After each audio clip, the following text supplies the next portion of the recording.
something enters the inner dark and refuses to follow the script. Its glow swells faster than the models allow.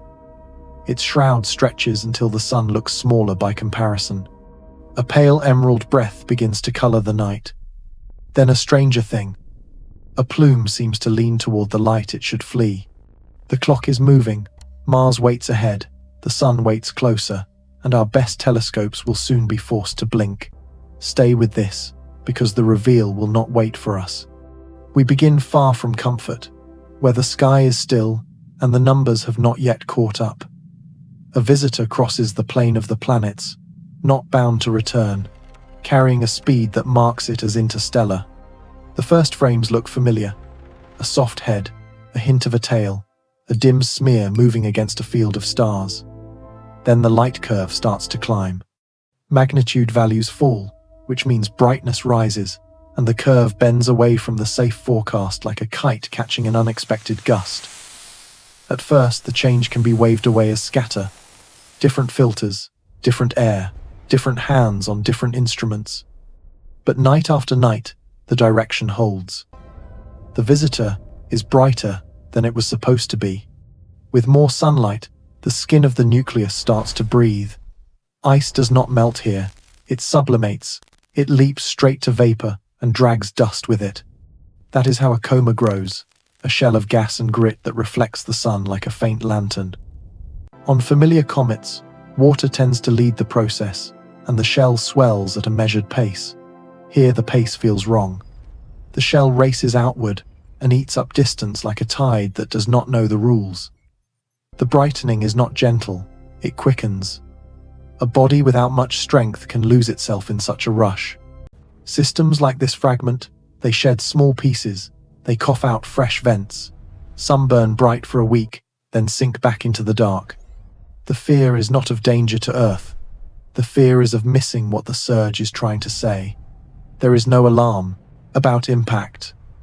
The geometry is kind. The track stays well outside any threat window. That is not the pressure point. The pressure comes from timing and from ignorance colliding. Ahead lies Mars, a world rimmed with instruments that can, if pointed and lucky, steal a few glances when Earth loses the line. Beyond that lies perihelion, the moment of closest approach to the sun, when heat might wake whatever has been dormant since this object formed around another star. The cruel part is that the angle between the visitor and the sun, as seen from Earth, will shrink until scattered daylight buries the signal. The peak of the show will happen inside a glare we cannot pierce. You can see the paradox forming. The closer it gets, the more violent the chemistry may become, yet the harder it will be to watch. The coma has already swollen to a scale that beggars comparison.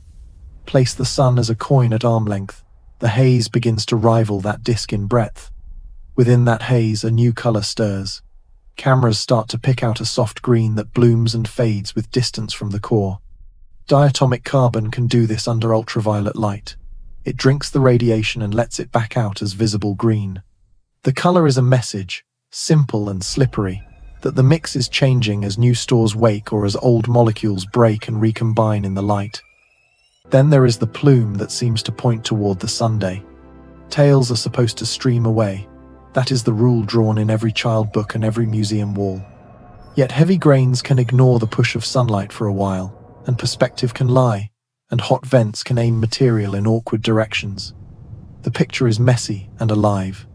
The rule is not broken, it is being rewritten by context, by grain size, by launch speed, by the shape and spin of the surface that we cannot yet see. All of this stacks into a feeling that sits between dread and wonder.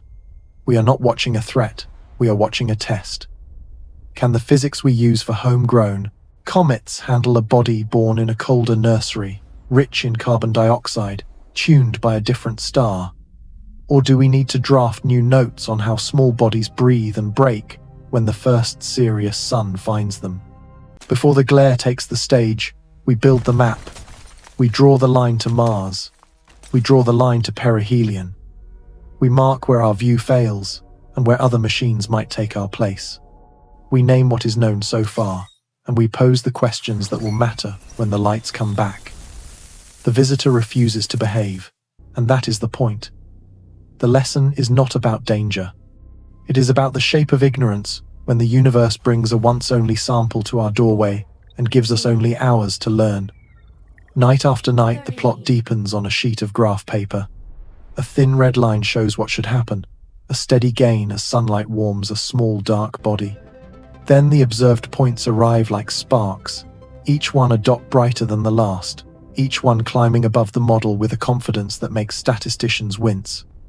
Magnitudes fall, which means light rises. The scale runs in reverse. Lower numbers mean more photons in the detector. Drop 2 steps, and you are seeing roughly 6 times the light. The curve is not drifting, it is bending, it is accelerating. Something inside the visitor has picked up the tempo. You can blame some of the drift on the usual suspects. Different telescopes live under different skies. Filters are not identical. Air wiggles. Calibration stars are sometimes dirty with their own quirks. A proper light curve carries scars of weather and equipment. But there is a moment when the noise stops sounding like noise. Independent teams separated by oceans begin to report the same tilt. The nights that should have been flat are not flat. The points creep upward on clear air and on thin air. They creep upward through seeing that waddles and seeing that steadies. The trend survives the mess. That is the first test. The second test arrives when you fold time into the problem. A gentle rise is expected as distance shrinks, as more heat reaches the skin, as familiar ices sublimate. Here, the rise runs faster than the shrinking distance can explain. The curve takes on a shoulder. It is what a musician would call a key change, sudden and obvious to the ear. Physical meaning pushes into the room. Volatiles may be switching on in layers, as if the nucleus is a cake of chemistry that wakes in bands. Water starts late, carbon dioxide starts early, exotic compounds lie in wait. If a hidden vein breaks to the surface, the output jumps in a breath. A model that assumes a smooth skin will never see the leap coming. Look again at the numbers. Magnitude 15 would be a faint, dutiful smudge. Magnitude 12 is a different animal. You do not switch from one to the other without consequence. A 3 magnitude change means something like a 15-fold increase in light. Not all of that light is new material. Some of it is geometry and phase. Some of it is dust that is better at throwing sunlight back at us. But the step size forces you to imagine real gas and real grains pouring away from a real surface. This is not a camera trick. This is a physical event. There is a counterpoint that belongs in the same breath. Comets do flare. They throw fits and then calm down. An outburst can fake a new normal if you catch the rise and miss the fall. The only way to sort a surge from a step is to keep watching for longer than comfort allows. That is the problem carved into this case. Time is short. The solar angle is collapsing. The window to prove persistence is narrowing. Each new dot on the graph becomes a small act of defiance against the glare that is coming. You do not need to know every instrument to grasp the stakes. Imagine a metronome that suddenly doubles its speed. The ear knows the change. The eye knows it on a plot. The physics will insist on an engine that can deliver that power. Sublimation is the usual engine, but the fuel, mix matters. A nucleus rich in carbon dioxide can answer faster to the same sunlight than one rich in water. Pockets under a crust can fail, like snow caves that collapse at noon, and the vent that opens will blast a fountain that feeds both gas and dust into the coma. Larger grains are good mirrors for a while. They brighten the scene and then drift into slower arcs that complicate the tale. Measurements do not agree perfectly and they never will. The honest way to speak about this is with error bars that grow whenever the visitor slides closer to the sun in our sky. Solar elongation gets smaller and the background gets cruel. The best you can do is carry your uncertainties in the open and see whether the family of curves still points in the same direction. For now it does. Brighter than expected. Rising faster than distance alone would allow. A bend that feels like a system crossing a threshold. The number line tells a story, but numbers do not breathe by themselves. Heat frees molecules. Molecules drag dust. Dust changes how sunlight scatters. The light curve is a shadow of these acts. It is not the acts themselves. To know what is inside the curve, the story must move next from the graph to the surface. What kind of ices live there? How do they wake? What happens when a cold body from another star takes its first deep breath in our light? We open that sealed room next. Picture a block of ancient ice gliding through sunlight for the first meaningful time. Not kitchen ice, and not gentle thaw. This is vacuum, where warmth turns solids straight into vapor. The surface of the nucleus is a country of cracks and pits, a patchwork of dust mantles that rise like crust over reservoirs of trapped gas. As the visitor rotates, patches face the sun and the temperature lifts. Molecules wake, break loose, and surge outward. They pull grains along, and the coma swells like breath on winter air that flashes into fog. The engine is sublimation, but the fuel mix sets the tempo. Water needs more heat, so it prefers a closer stage. Carbon dioxide answers earlier and with more force. Carbon monoxide can join the rush as well. If the interior formed in a colder nursery around another star, the balance inside can be strange to us, richer in carbon-bearing ices than in familiar water. One possibility is that thin crusts seal pockets below the skin. As sunlight burrows a few millimeters, a weak seam fails and the pocket vents. When that happens, the flow does not whisper, it hisses. The gas carves a narrow jet, it scours a channel, it lifts dust from walls and floor, and it throws that dust into space where it floats and reflects, and makes the visitor look larger than an impatient mind can accept. A slow, steady coma is the song of a mature comet that has turned this loop many times. This object has never made that loop here. The first real heating is like a first deep inhale after a lifetime of cold. That is why the coma can race outward to scales that make a person doubt the numbers. Think of sunlight striking a field of frost and finding pockets of dry ice instead of water. The field does not wet. It smokes. That smoke is invisible gas, but the dust riding it is not. A cloud appears, and in space there is no wind to fold it down. It grows and grows until it dominates every frame. There is a cost to such vigor. Weak bodies do not like uneven stress. If one sector of the surface roars while the opposite side sleeps, the structure creaks. The visitor is not a steel sphere. It is porous and fragile, a heap of grains cemented by ice that came together in low gravity. Pressure inside a vent can climb faster than the skeleton can handle. A competing view suggests that rapid activity may scour away a weak layer and reveal stronger material below that then carries the load more calmly. Both endings appear in the comet literature. Some break. Some stabilize. It remains uncertain which path an interstellar nucleus will prefer, because we have so few cases to guide expectation. The jet physics decides more than brightness. Direction matters. Vents can act like nozzles. If a crack opens on the day side where heat is greatest, a fountain can kick dust forward into a sunward fan before radiation pressure has time to push it back. Heavy grains resist that push for many minutes. Launch speed and grain size become the grammar of what we see. Evidence is limited, but one inference is that a blend of fast gas and slow rocks can sketch a plume that seems to lean toward the light from our perspective, while fine powder still streams away into a classic tail. Add rotation, and the drawings change again as active regions sweep in and out of view. With all this motion, it is fair to ask about hazard. The safe truth sits quietly in the background. The track of this visitor never brings it close to Earth. The distance remains generous by any historical standard. There is no impact scenario in play. The alarm you might feel does not belong to civil defense. It belongs to curiosity, and to a sense that a short-lived window will close while the most revealing acts happen. We worry about losing the chance to learn, not about surviving the pass. So what exactly have we learned in this room of ice and pressure? We have a physical engine that can power the light curve. Sublimation and venting can accelerate with distance in ways that match the bend we saw. Composition changes the throttle position. Carbon dioxide wakes early and helps drive a much larger coma than water alone would support at the same range. Jets, born in small cracks, can lift heavy dust and aim it in ways that complicate the shape of a tail. Instability is a real possibility when the output jumps. Fragmentation is not a promise, but it is on the table. The next question follows naturally. If danger is not the story, then what is at stake as the calendar runs down? The answer lives in our confidence and in our vantage.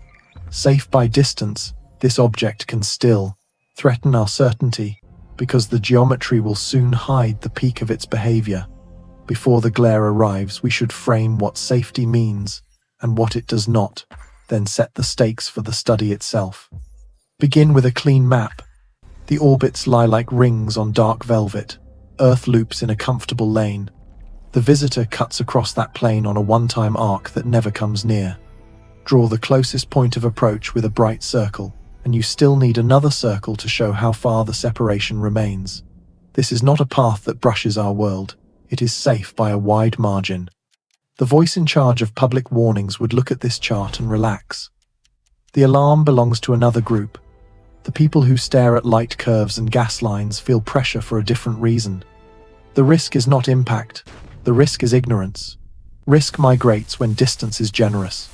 It moves from the realm of hazard to the realm of mischance. We do not build shelters or redirect budgets in fear of a strike. We plan for the short window in which a foreign body will tell us how it breathes under a new Sunday opportunity is what can fail. The visitor races toward conditions that might reveal a new chemistry and a new texture of dust. At almost the same moment, our sky will grow too bright in that direction for ground telescopes to separate signal from glare. This is the mischief of geometry. Superior conjunction is a bland phrase for a cruel arrangement. The object and the sun crowd each other from our point of view. Noise wins, instruments yield. So the anxiety sounds different than movie scenes would have you expect. Instead of a siren, it is a clock. Instead of a map with red arcs, it is a calendar with days crossed off in pencil. Teams know this rhythm. A rare visitor from another star system enters the inner lanes. Its coma grows beyond easy precedent. Its color tips into green. A sunward-leaning plume complicates the simple diagram of tail and light pressure. Then, the angle shrinks below practical thresholds. If an outburst happens near the closest pass to the sun, if fragmentation begins, if some new spectral line appears for an hour, Earth may not see it. That is what keeps people awake. The good news is simple and calm. There is no disaster script to fear. There is no hint of dust or gas that will reach us in harmful concentration.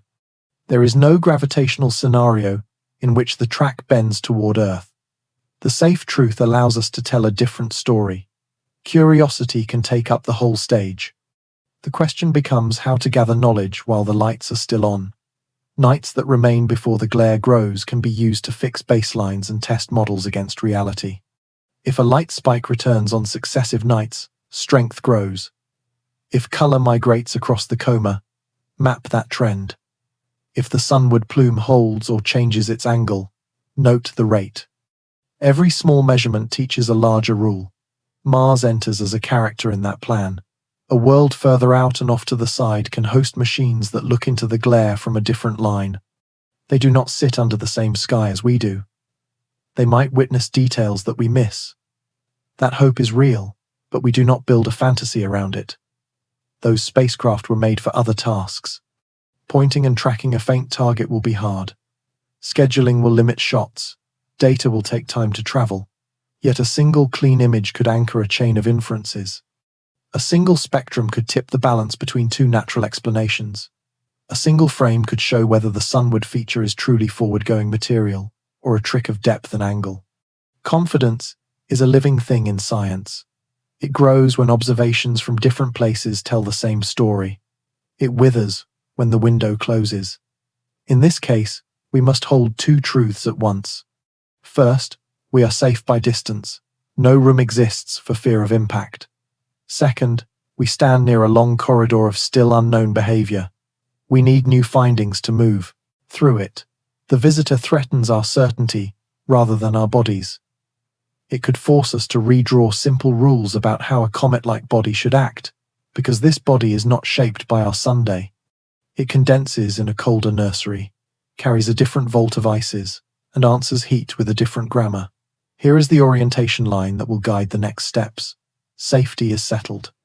The stakes are intellectual. The clock is not negotiable. That clarity frees us to focus on origin, on composition, and on the reasons a halo could swell to a scale that feels impossible. Next, we step back to the birthplace, a disk around another star, where the first choice of chemistry set the behavior we see today.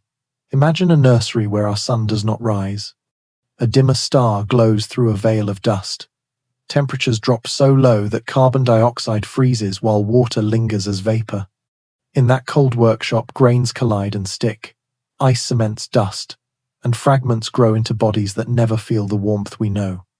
Our visitor likely formed in a zone like this.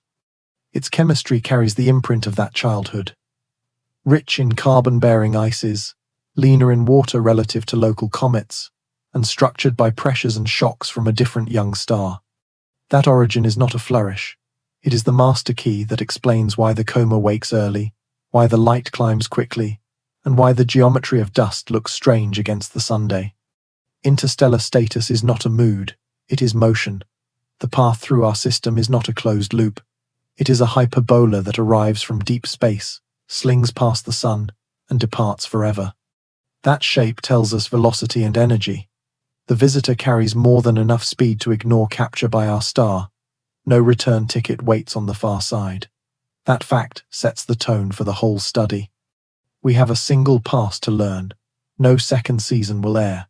The clock you hear under every scene comes from orbital mechanics and nothing else. Birth chemistry sets the throttle position for sunlight. In our system, most comets stir when water begins to sublimate. That happens closer in. A body that grew where carbon dioxide freezes will begin to breathe earlier. Carbon dioxide needs less heat to fly. When sunlight rises even modestly, gas production can leap. Gas drags dust. Dust reflects light. That is the chain that turns a dark lump into a swelling lantern. One possibility is that layers inside this nucleus preserve the order of assembly. Outer skins could hold volatile, rich frost that wakes first. Deeper zones could contain more complex organics that break under light and feed the green glow we now see. As the visitor moves inward, each layer reaches its own activation point. The output does not grow like a smooth ramp. It jumps, it stalls, it jumps again. The star of origin does not need a name in this story to matter. The rules of disks apply everywhere. Each young star sits inside a rotating sheet of gas and dust that cools with distance. Snow lines mark where each species freezes. Move outward, and you cross a freeze line for water, then for carbon dioxide, and farther still for nitrogen. Where a snow line falls determines what sticks into a growing body at that address. A cooler star pulls those lines inward, a hotter star pushes them out. If our visitor grew in a disk where carbon dioxide snow was common in the building zone, then a nucleus like this is expected. What is a surprise is seeing that chemistry perform its first act under our Sunday. There is poetry hidden in this physics. For millions of years, the object coasted through interstellar darkness. It saw only starlight from far away. Molecules inside sat quiet. The first sustained touch of strong solar radiation arrives here and now. That is why the scene feels like an awakening. Gas that never stirred under a distant sun now flies freely. Dust that was locked in ice now drifts and flashes. The coma does not represent age and erosion. It represents first breath. You can feel the difference in the way the light curve bends. All of this background sets up practical expectations. Carbon dioxide will keep driving activity, even when water is still modest. That pushes the coma to scales that challenge intuition at distances where local comets would still be calm. Jets may favor dayside patches that respond quickly to mild warmth. The plume that seems to lean toward the sun can be fed by vents that fire from hot spots before radiation pressure can shove the grains away. If rotation is slow, the same patches can face the sun for long spells, which creates persistent features that hold across several nights of viewing.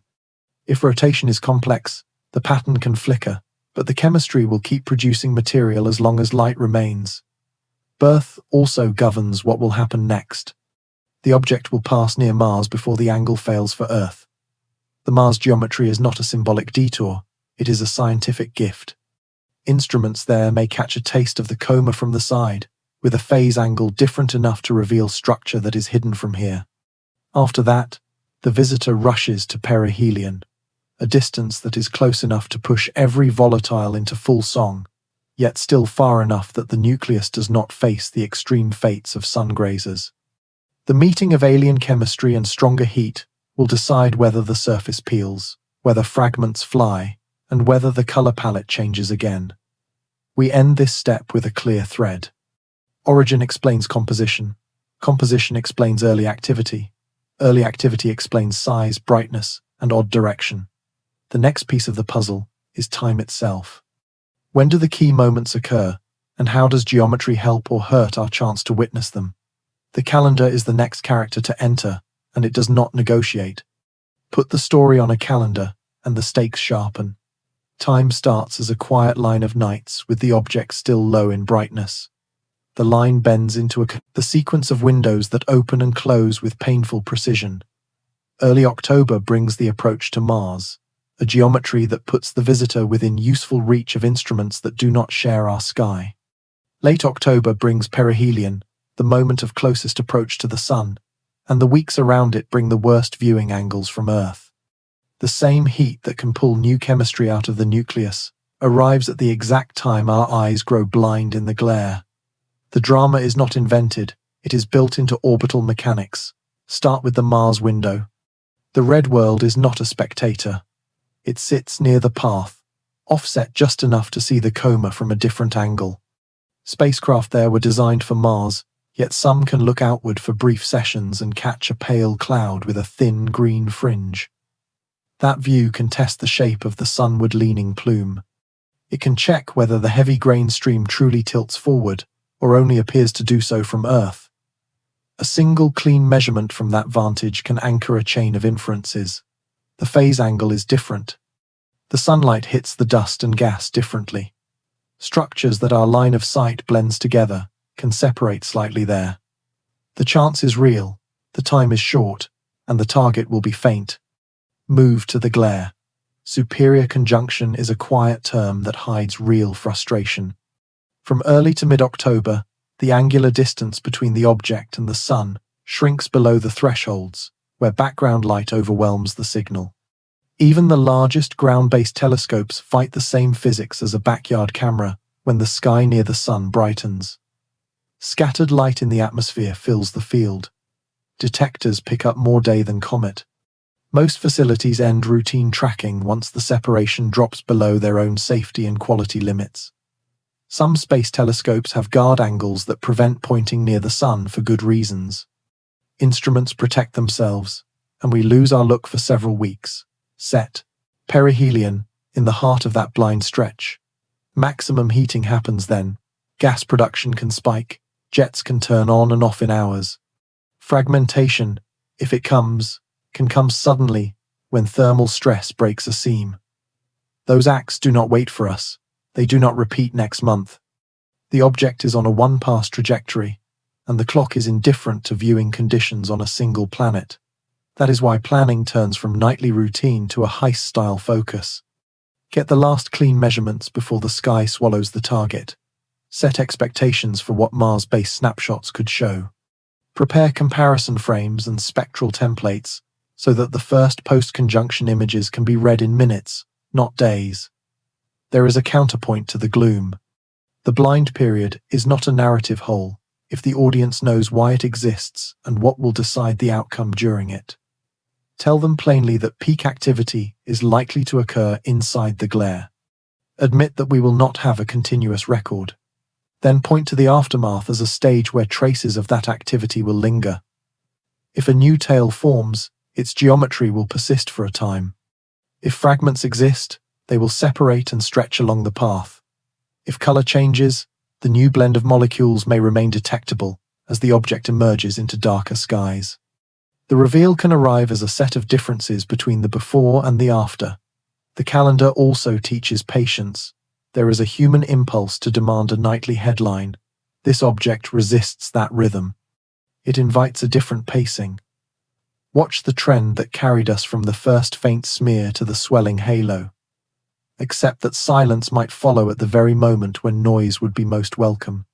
Then be ready to pounce on the first clean night when the angle widens and the background fades. Build the habit of checking the same few signs: brightness compared with pre-conjunction baselines, the angle and clarity of the sunward feature, the reach of the conventional tail, the tone and spread of the green emission. Each sign can confirm or deny a different explanation for what drives the show. The calendar creates drama because it binds physics to schedule. Mars offers a side door, but only briefly. The sun offers heat that writes the script, but it denies us a front-row view. The tension between those facts is not a flaw in the story. It is the story. We will use the last nights before the glare to refine the portrait of the coma and its odd direction. We will set simple, checkable expectations for the first frames after the pass. Then, we will follow the map inward, toward the swollen halo itself, because its size and composition are the largest clues to how this traveler answers our light. Stand back from the star field and look at the scale. The sun is a hard white disk. Around the visitor, the coma grows until it feels like a second disk, softer, greener, and eerily wide. In diagrams, the comparison looks like a trick of framing. In motion, the impression is stronger. Gas and dust flow outward until the haze could hide a small world. Put Mercury inside the shell in your mind, and it fits with room to spare. That is not common behavior for a newcomer still far from the Sunday. Something in the mix is willing to leap into space early and often. That something is carbon dioxide. Carbon dioxide asks for less heat than water to make the jump from solid to gas. In a cold-formed body, the first rays that matter will wake it. Once awake, it pours out and drags an armada of grains with it. The grains do not weigh much, yet they act like a million tiny mirrors. Sunlight hits them and scatters back toward us. A dim nucleus becomes a lantern. A small increase in gas flow makes a large change in brightness, because the reflective area in the coma rises much faster than the heat input. That is how a halo outruns intuition. It is not only about how much gas escapes, it is about how much dust is lifted, and how well that dust can throw light back. Look close, and the coma is not a perfect circle. It is a living weather of arcs and fans and alcoves. Small jets carve sheets that overlap, warm patches flare, and then rest. Even in a long exposure, the texture shows through. There are bands that glow brighter where grains cluster. There are gaps where flow pauses. The green tint is not uniform. It peaks near the inner regions, and then fades as molecules are broken apart by sunlight and collisions. Diatomic carbon prefers to shine under ultraviolet pumping. It does not last forever. The gradient you can map across the coma is a clock and a thermometer in one. Where the green light falls away tells you about density in sunlight and how quickly the chemistry is turning over. The size makes a second effect almost inevitable. With an ocean of gas moving outward, the solar wind meets a broad obstacle. Ionized material forms around the coma and begins to interact with the stream from the Sunday. The neutral tail and the plasma tail can separate. The neutral dust is heavy and responds to gravity and radiation pressure. The ions follow fields and flow lines. In the largest comae, the division of labor becomes clear. One tail can look straight, one can look kinked. In some frames, the plasma structure whips like a flag in gusty wind. In others, it seems to reach forward as if trying to wrap around the light source. That is an illusion of perspective in part. It is also a sign that not all material plays by the same rules.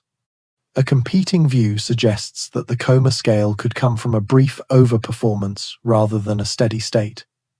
Outbursts can inflate the shell quickly. In that case, the size would shrink after a few days, as grains drift outward and the inner reservoir calms. It remains uncertain which pattern we are seeing. The only way to tell is to track the outer edge over several nights with the same technique and to compare the slope of that edge with the rate of gas escape. Evidence is limited, but one inference is that at least part of the size is sustained. The brightness has held above model curves for long enough to argue that the engine is not a single cough. It is a change in baseline. There is a practical lesson in the coma scale. When a halo grows this large, it hides the body that drives it. The nucleus sits inside a luminous fog. Direct constraints on size and shape blur. Photometry must carry more of the weight. Spectra must whisper composition from a mixture that changes minute by minute. That is why simple visuals become powerful. The ratio of inner brightness to outer brightness tells you how many grains linger near the source. The rate at which the green falls with distance tells you how quickly fresh carbon is made or exposed. The sharpness of any sunward arc tells you how tight the jet geometry is and how heavy the grains must be to hold a forward line. Step back to the whole frame again. The halo is not a decoration. It is the record of how a foreign chemistry speaks under our light. A carbon dioxide-rich nucleus prints a different signature on space than a water-rich one. Early activation writes a larger script. Stronger jets write sharper letters. A massive coma invites electromagnetic sculpting that would be minor in a smaller system. The spectacle is beautiful for the eye. For the mind, it is a ledger of energy and matter in flux. If we can read that ledger as the calendar moves toward Mars and then toward glare, we can answer what the brightening meant and why the color woke, and whether the rules we use for local comets hold at this new scale. The next natural question is about direction. If gas and dust boil outward everywhere, why does one feature lean toward the Sunday? The coma can be a sea, yet a jet can make a river across it.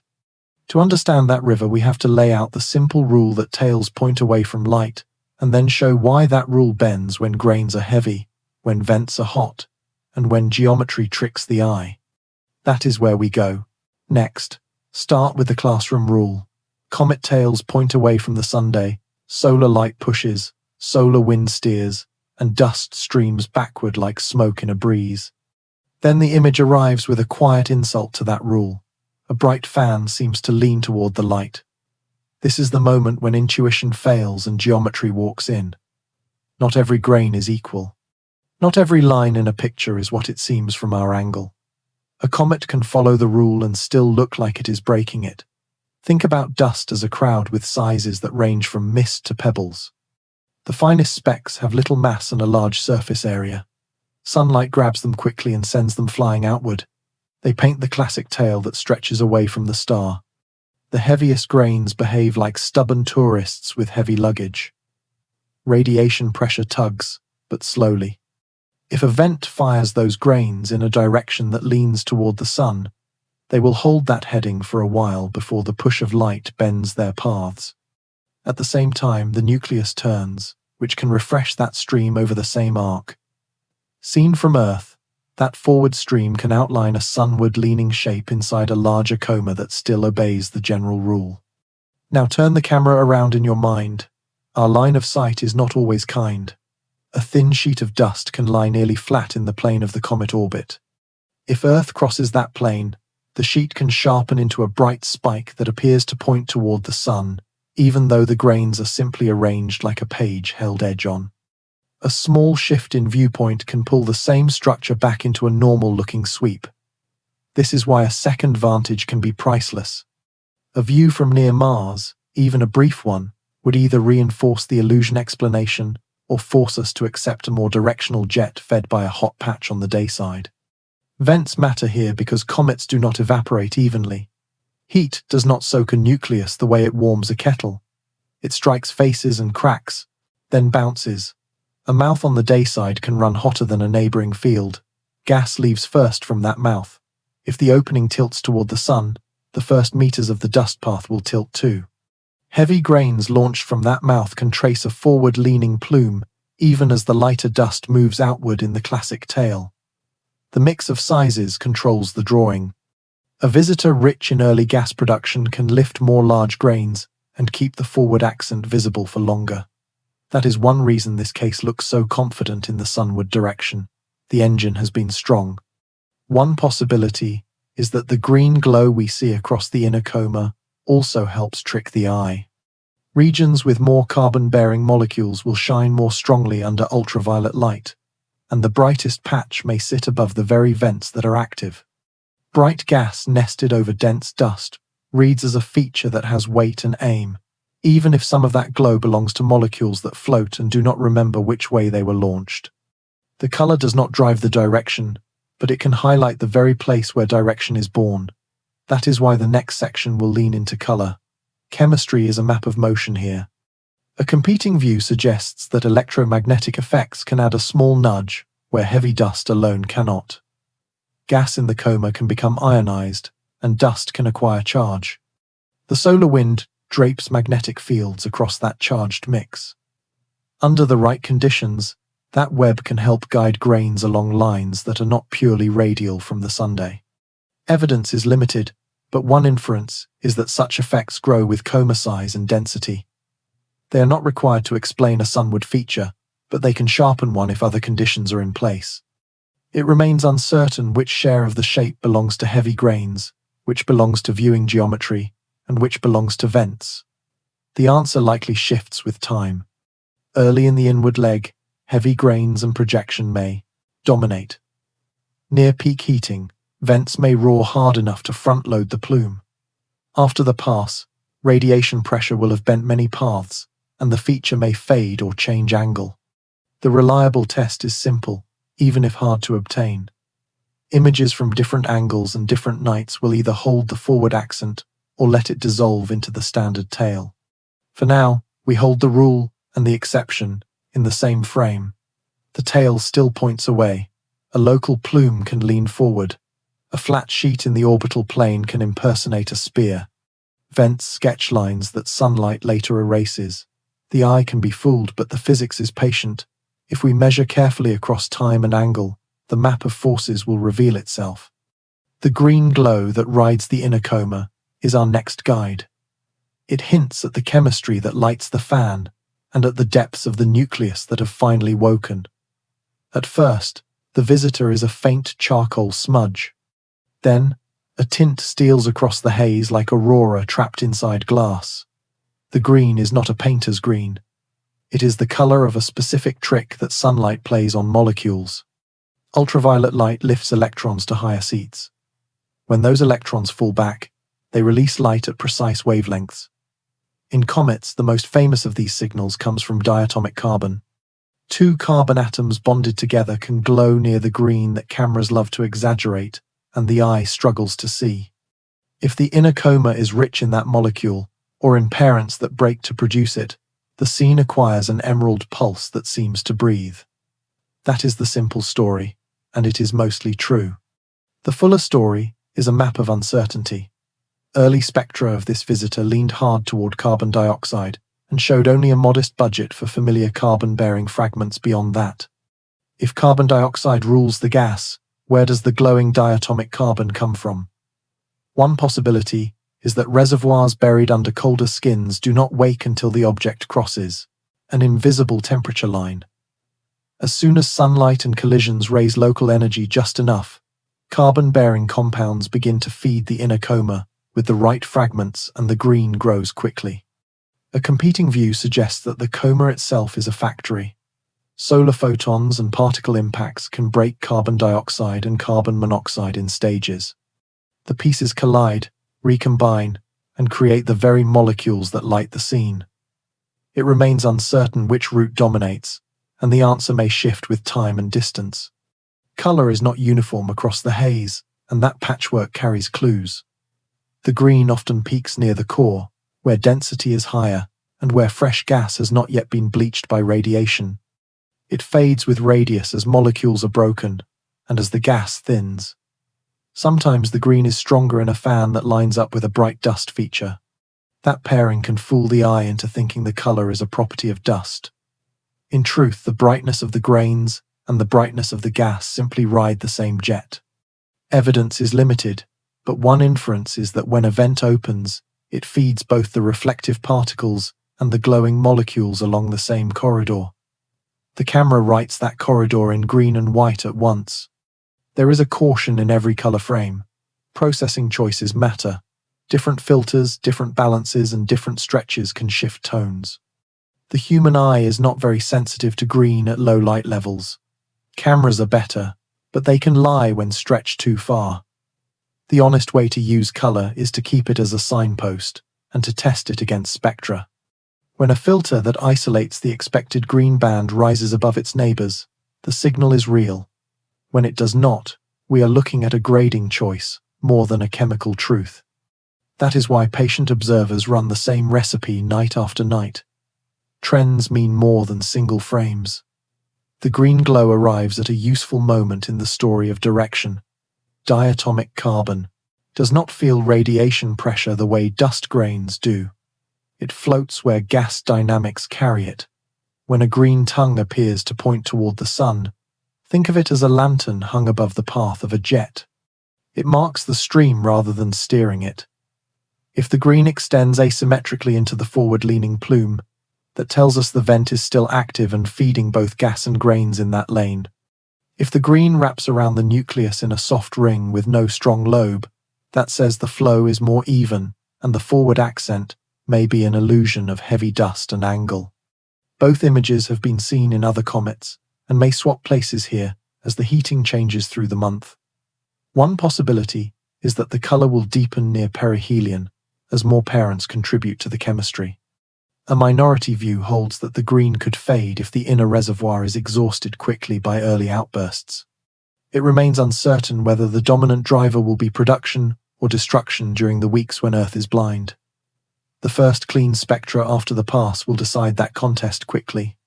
A stronger green line would argue for fresh exposure of carbon-rich layers or for a surge in coma chemistry. A weaker line would hint at depletion or at a flood of water that dilutes the relative strength of carbon features. There is beauty in the way color transforms a chart into a mood. The green suggests life to a human brain that has learned forests and oceans. Here, it signals energy without biology. It signals a foreign childhood without a face. It says that carbon, which is the bone of so many stories on Earth, is present in a very different role in a very different sky. That is why the color matters. It is not decoration. It is a code that tells us when and where the physics is busy. We will keep reading it, even as the background brightens. We will carry its gradients forward into the harder question of how to measure a moving ghost as it drifts toward the sun and out of our reach. Measuring a target like this is an art that pretends to be an equation. A point of light crosses the frame. Air boils in slow waves. The sky is not black. It is a gradient full of scattered glow. You take sequences with different filters. You subtract bias, dark, and flat frames. You align stars, and you try to catch the faint rise of the visitor above a floor that never rests. Photometry sounds clean in a textbook. Under the night, it is a negotiation with noise that changes minute to minute. Begin with the heart of the craft. You place an aperture around the object. You place a ring around that aperture to sample the background, and you compute the net counts. A reference star anchors the scale. Magnitudes fall when light increases, which is why the numbers move the wrong way for beginners. The result improves when the atmosphere behaves. It also improves when the instrument stays stable, and when the comparison stars are well understood. On a mountain in calm air, the curve looks crisp. In a valley on a humid night, the same curve looks like handwriting on a ship. Now add motion. The visitor is not a fixed point and it can be faint.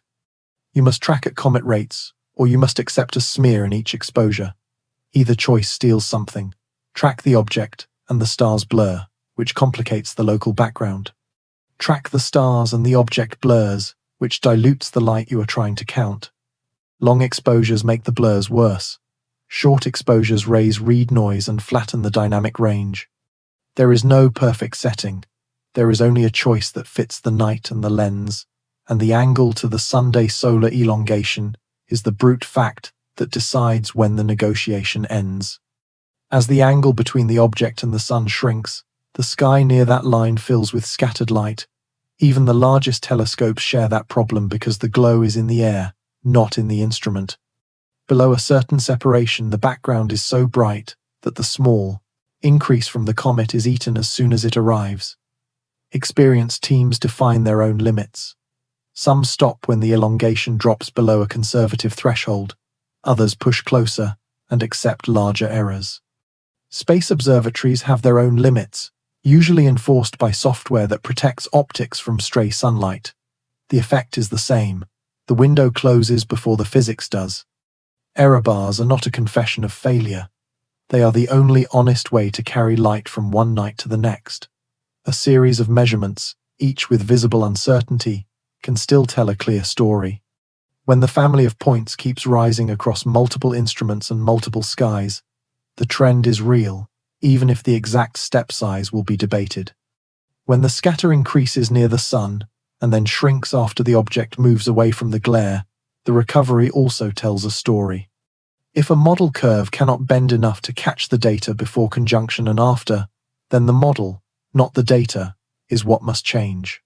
Color is measured with the same humility. Filters isolate bands, then ratios of bands trace which molecules are shining and which dust sizes dominate reflection. A green band that strengthens relative to neighbors can support the story of diatomic carbon. A redwood slope that steepens can indicate larger grains, but all of these hints sit inside the same messy reality. Calibration stars must be observed often. Atmosphere changes color balance through the night.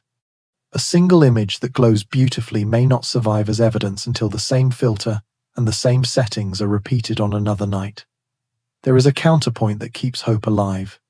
Consistency is stronger than precision in a case like this.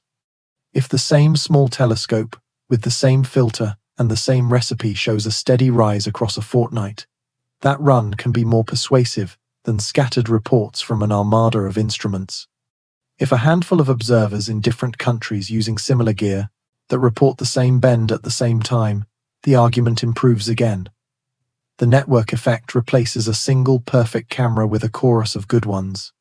The rise above model light curves has survived that kind of scrutiny so far. A final difficulty is simple and human. The eye is drawn to the dramatic frame and forgets the quiet stack of marginal ones. The best practice is to treat every night as a data point, whether the image is pretty or not. The plot does not care about aesthetics. It cares about counts and consistency. We are measuring a moving ghost, and the only way to keep the story straight is to carry our uncertainty in public, to speak plainly when the sky overwhelms the signal, and to let the trend carry the weight when single frames tempt us to overreach. The next step returns to the surface that feeds these counts. Spin, vents, and patchy heat can steer the streams that our plots only hint at. If we want to understand the forward-leaning plume and the changing glow, we must think about rotation and crack geometry, about where the day side burns and where the night side sleeps, and about why no clean period has announced itself yet. Picture the nucleus as a rough stone with a fragile skin, turning slowly in sunlight that never falls the same way twice. Rotation decides where day lives and where night hides, which cracks warm, which pits sleep, and how long a hot patch can breathe before cooling again. A fast spin would spread heat like a chef turning a pan over a flame. A slow spin would park noon on the same scar for hours and push the local temperature past a threshold that a model would miss. At the moment, the light curve refuses to carry a steady rhythm from one night to the next. That silence suggests either a period too long for current runs, a shape too close to round for clean glints, or a mix of jets that wash out the beat. Imagine the dayside as a map of narrow mouths. Sunlight flows over a crest, a seam opens, and gas swells from a pocket that has slept for millions of years. The flow starts as a whisper and rises to a hiss. Dust follows like chaff in a gust. If the seam tilts even slightly toward the sun, the first meters of the stream will lean forward before radiation pressure bends it back. Large grains move like stones rolled by surf, heavy and stubborn. Fine grains move like smoke. The plume you see is the sum of these behaviors across many breaths.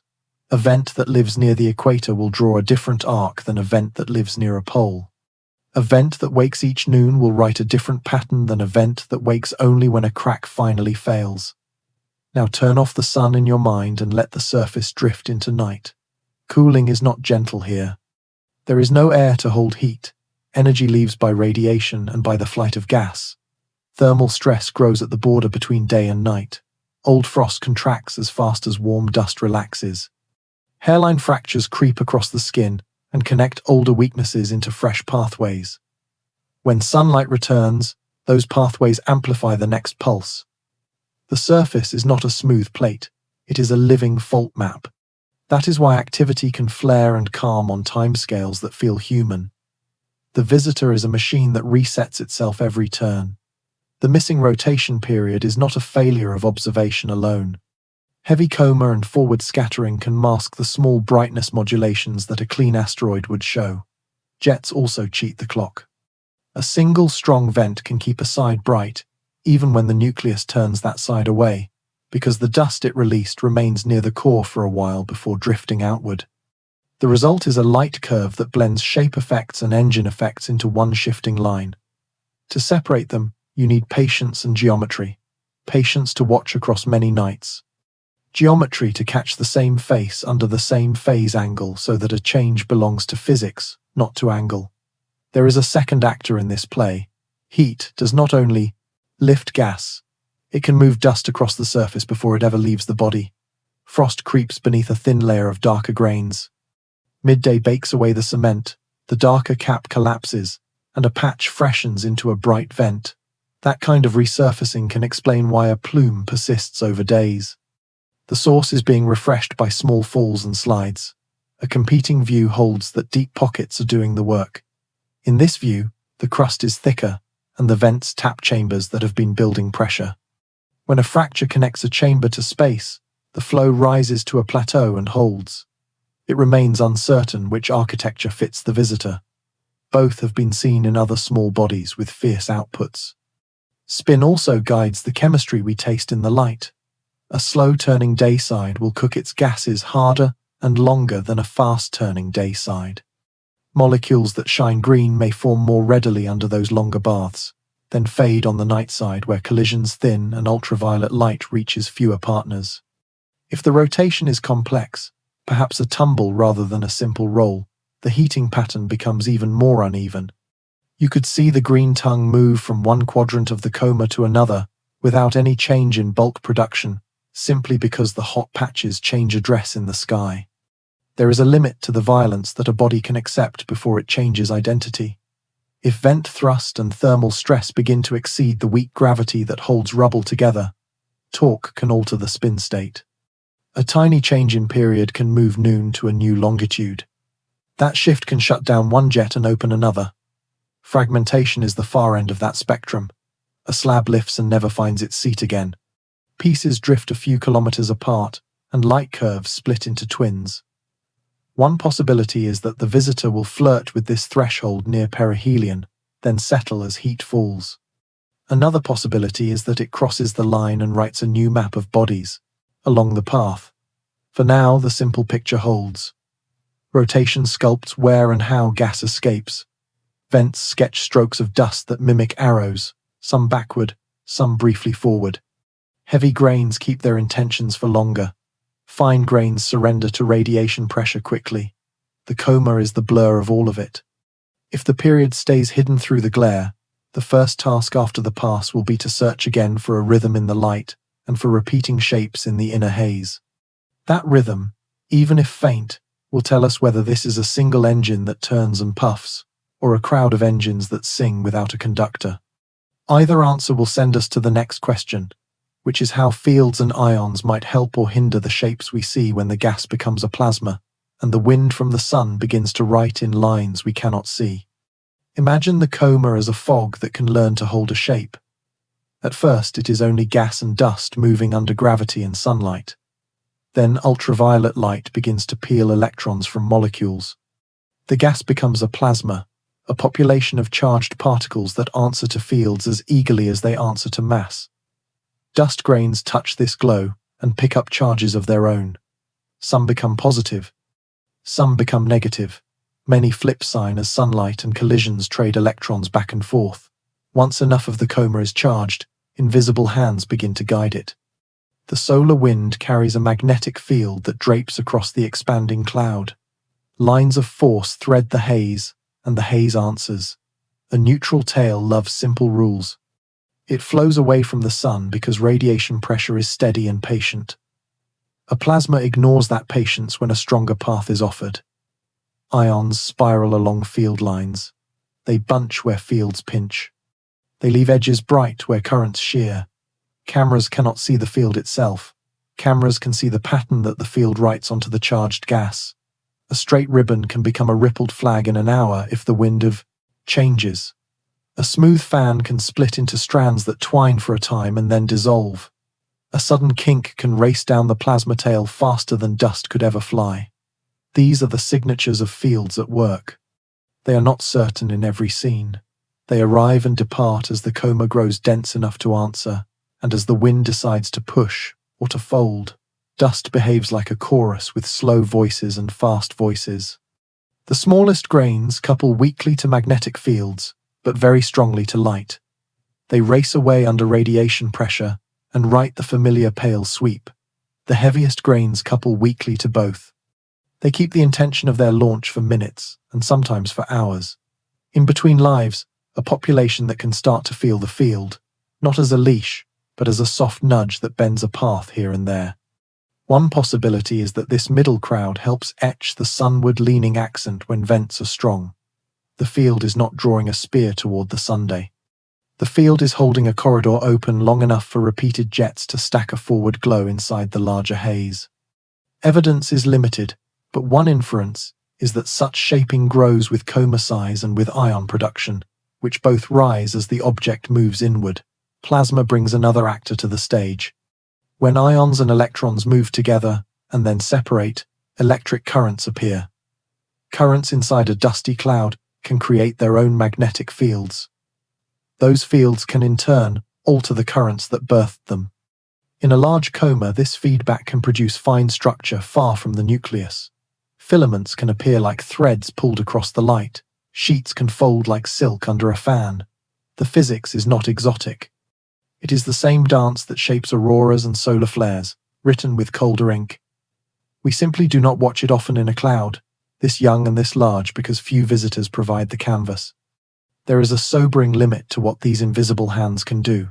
Fields do not shove boulders. The largest grains remain stubborn. If a plume truly leans forward in a way that holds near the core, vents and grain size do the heavy lifting. Plasma effects tend to draw tracery farther out where the gas is plentiful and the dust is finer. A competing view suggests that charged dust near the core could still feel a small sideways pull, enough to tilt a narrow stream for a moment before light pressure takes over. It remains uncertain whether that effect is large enough to register in images from Earth. A view from elsewhere could settle that question in a single frame. The wind from the sun is not steady. It gusts. It carries waves and shocks that move like weather across the inner system. When a gust meets a charged coma, the tail can shiver, it can detach, it can regrow with a different look in a single day. Watching for such events is a way to test the plasma picture without equations. If the forward accent changes with a solar wind swing, then fields are involved. If it holds through a swing, heavy dust and vents rule. Either outcome pulls a layer of uncertainty away from the mystery. The timing is difficult near conjunction. The test can resume as soon as the sky darkens again. What does all of this mean for the story of a traveler born under another Sunday? It means the coma is not just a measure of gas flow. It is a laboratory where light, mass, and charge negotiate in real time. It means a carbon dioxide-rich nucleus does more than brighten a frame. It furnishes a thick enough cloud for fields to write upon, which can make shapes that a simpler comet cannot sustain. It means that the spectacle of a forward-leaning glow can be fashioned from several tools at once. Vents to launch heavy grains along the dayside, geometry to sharpen a sheet into a spear, plasma to hold patterns in the gas and the fine dust that rides it. When we look again after the blind weeks, we will look for ripples that run down the tail like a shiver. We will look for filaments that persist when the wind is calm and vanish when it gusts. We will look for a forward accent that brightens and dims in step with changes in the solar wind rather than in step with rotation. Those will be the fingerprints of fields. If we find them, they will share the stage with vents and grains. If we do not, then the mystery narrows to mechanics at the surface and tricks of perspective. Either way, the invisible hands will have done their part in the drama. They will have forced us to ask better questions about motion in a cloud that pretends to be a solid thing. Picture Mars as a quiet balcony on the route of a passing parade. The The red world does not turn its head often, but for a few days it can, and the line of sight from that balcony cuts through the haze at a fresh angle. From Earth, the visitor and the sun will soon press together in the same bright quadrant of sky. From Mars, the separation is kinder. The coma that looks like an overexposed lantern to us becomes a softer veil. A single, well-timed glance from that perch could tell us whether the forward-leaning glow is a trick of perspective, a true fountain from a dayside seam, or a mixture that shifts with the viewing geometry. Begin with what a snapshot from orbit can give. The phase angle will differ from Earth, so sunlight will strike dust and gas with a new geometry. Forward scattering will not boost the same sectors. The green ribbon from diatomic carbon will trace a slightly different path around the core. If the sunward accent is partly a flat sheet in the orbital plane, a look from the side will thin that sheet and shorten the spear. If it is mostly a heavy grain stream fired by a hot patch, the spear will hold even when the balcony moves. Either outcome reduces uncertainty. Either outcome closes a door on one explanation and leaves another door open. There is also the simple gift of darker background. Instruments near Mars live above an atmosphere that would scatter daylight into the field. The sky there is black, and the only glow is what space itself sends. That does not turn a faint target into an easy one, but it lowers the floor of noise. When the object is only a smudge above the threshold, lowering the floor can be the difference between reading a structure and guessing at it. Even a small change in signal can feed a clear measurement of angle and gradient. A thin green band measured at 2 radii around the core can tell you how fast the chemistry is turning over under a similar level of sunlight. There are limits that keep expectations sober. Mars orbiters are built to read a planet, not to chase a mote. Their cameras are tuned to surfaces and clouds and horizons, not to long exposures on a moving speck. Their schedules are written around weather over canyons and polar caps, not around visitors from other suns. Pointing must be planned. Tracking rates must be set with care. Bright illumination from the sun can still spill into optics if the line is careless. A single attempt may fail because the geometry changes faster than a schedule can bend. The point is not to promise a portrait. The point is to respect the value of one clean look. Even a coarse image can separate models. A symmetric halo with a mild forward blush would favor a projection effect and a sheet of grains near the orbital plane. A halo with a sharp inner fan that leans forward from the core would favor a true dayside source. A halo with nested filaments that bend and ripple would strengthen the case for field shaping in the ionized gas. The same distinctions can appear in spectra. If a forward sector shows stronger green emission than its neighbors, that would argue for a jet rich in carbon-bearing fragments. If the green remains ring-shaped and even, then the dust alone is telling the forward story. None of this requires a long movie. 2 points make a line. 2 frames from different worlds can make a very persuasive line. Think about timing as a character with its own motives. The Mars pass arrives just as Earth begins to lose the plot to glare. The balcony could catch the visitor before the room goes dark, then hand off the thread across a gap, so that our first night back under dark skies has a partner to compare. That comparison can be ruthless. If the forward accent sharpened during the blind weeks, then vents and heavy grains likely won the day.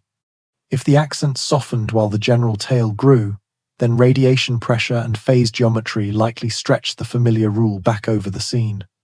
If color changed, that would carry a clear clue about which layers woke or exhausted during the heat. Hope must share the frame with patience. Data that travels from Mars does not arrive like a live feed from a stadium show. It moves when antennas and schedules allow. It passes through hands that must validate what they have before the world can see it. A day or a week can feel long in a story told on a clock tightened by celestial mechanics. The right response is to prepare rather than to fidget. Build the template images and spectra now. Decide what patterns will count as a forward plume, what lines will count as fresh chemistry, what ripples will count as a field effect. Then, when a frame lands on a public page, the test can be made quickly and calmly, and the result can be folded into a map that will guide the next nights on Earth. There is a final reason the balcony matters. It rehearses a future where we do not always accept blindness during conjunctions. The more we learn to coordinate across worlds, the more we can turn geometric mischief into an asset. A visitor from another star does not honor our local viewing comfort. It crosses when it will. If we want to learn at full speed, we must learn to borrow eyes whenever we can. That lesson is as important as any single measurement of a green ribbon or a forward fan. Soon the balcony scene will pass, and the stage will clear for an invisible act near the Sunday heat will climb. Gas will surge, dust will drift, parts may move in ways we will only infer later. The hidden peak waits, and with it the choice between survival and change. The next beat steps into that glare and asks what the furnace does to a cold-born nucleus when no one is watching. There is a moment in every chase when the quarry runs behind a hill, and all you can do is listen. The hidden peak will feel like that. The object races toward its closest approach to the Sunday heat climbs hour by hour. The coma thickens near the core as trapped gases reach their easiest escape. Dust lifts from new cracks and rides the gas outward. The speed of the traveler increases until distance becomes a blur, measured only by numbers on a screen. And then, from Earth, the scene is swallowed by daylight. The angle shrinks, the sky brightens. There is no honest way to separate the faint from the flood of scattered light. The curtain falls on the main act. The physics that follow are old, yet rarely seen on such a stage. Temperature near the surface rises enough to light every volatile that can answer. Carbon dioxide surges. Water, now warmer, joins in earnest. Other guests that required even more heat may wake for the first time. If the crust has chambers, their pressure climbs until seams fail and jets roar, then calm, then roar again. If the crust is thin and riddled, the flow can become more uniform, like steam venting from many small holes at once. In either case, the coma near the core becomes crowded and bright. Collisions increase. Molecules are broken and made in the same breath. The green band from diatomic carbon may blaze or may be drowned by a flood of other lines. Without direct spectra, we must plan to read the ash when the fire passes. The nucleus endures more than chemistry. Thermal gradients drive stress across its frame. The day side swells, the night side cools. The boundary between them becomes a factory for cracks. Spin can strengthen that factory, if a slow rotation keeps. The noon parked over one region for long hours. Heat soaks deeper into that sector and sharpens the mismatch with the shadowed side. The face can spall. Slabs can lift a few meters and settle again. Or they can lift and never find their seat. One possibility is a minor redecoration. Fresh ice is exposed, jets migrate, brightness shifts, and the body remains one. Another possibility is a fracture that propagates like a torn zipper. A segment separates and becomes a companion, then several companions, and the light curve afterward flickers with the blended voices of the pieces. While the surface wrestles with heat, the tails negotiate with the changing wind from the Sunday. The plasma tail may become more elaborate as ion production spikes. Filaments can spring to life, and then a gust from a passing wave in the solar wind can shear the whole structure, detach it, and the tail will regrow from the core like a plant after a storm. The neutral dust tail may lengthen and thicken. If heavy grains are launched in greater numbers by stronger jets, the forward-leaning accent could sharpen for a time, then soften as radiation pressure wins its patient argument. All of this can unfold over hours. The most dramatic frames will be the ones that Earth cannot see. A competing view suggests that the hidden peak need not be a climax of chaos. There is a history of comets that approached, breathed, and passed with less drama than their early vigor hinted. In that reading, the visitor might carry enough structural margin to flex and recover. The gas flow may plateau at a level below catastrophic. The coma may bloom wide without tearing its seed. It remains uncertain which template will fit this traveler. Interstellar birth and a carbon dioxide-rich mix do not guarantee violence. They guarantee novelty. The difference matters to curiosity more than to safety, which stays off stage either way. Silence is not ignorance if you prepare to read what silence leaves behind. The first nights, after the glare, will become a scanning of traces. A persistent fork in the inner light would hint at fragments traveling close together. A change in the angle or sharpness of the forward fan, would hint at a shift in vent geometry or at a rebalancing of grain sizes. A stronger or weaker green ring would tell us whether carbon-bearing sources were tapped deeper or exhausted. The outer edges of the coma will hold memory as well. If the size increased during the hidden days, the slope of brightness with radius will change in a way that survives for a while. If the plasma tail detached, it may regrow with a kink that can still be seen. There is also the matter of speed. Near closest approach, the traveler moves faster than any familiar planet. It crosses a wide arc of sky between one night and the next. That speed shortens the window for deep exposures and demands careful tracking, just as the angle begins to improve again.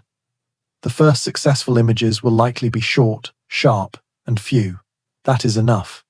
2 or 3 clean frames carry more weight than a dozen smears. They can settle the largest questions of survival and structure quickly. Then the longer work can begin to map chemistry and rhythm anew. The hidden peak tests more than an object. It tests how we tell a story when the climax happens off stage. The answer is to keep the stakes clear and the expectations honest. Name what could happen. Admit what we cannot watch. Promise what we will measure as soon as the line of sight allows. This is not a failure of science. It is a lesson in geometry. The universe did not schedule its show for our comfort. We can still catch the meaning of the act, if we are ready, when the curtain rises again. Next, we face the fork that follows, break apart or burn bright, and trace what each path would write across the first dark nights after the pass. 2 futures sit on either side of the hidden peak. In one, the nucleus endures the stress and keeps its shape. In the other, seams fail, and the body parts company with itself. Both futures can look beautiful from far away. Both carry very different lessons about what lives inside a traveler born under another Sunday. We will know which future we received when the first clean frames after glare show the inner light in a single knot or in a string of small flames. Begin with survival. If the nucleus holds, the surface will still be changed. Thermal fatigue will have peeled crust from some faces and fused others. Fresh ice may stare directly at the sun for the first time. Jets can migrate by meters or more and write new strokes across the coma. Grain sizes can shift as deeper layers are tapped. Heavy grains that were rare before perihelion may become common if stronger channels were opened.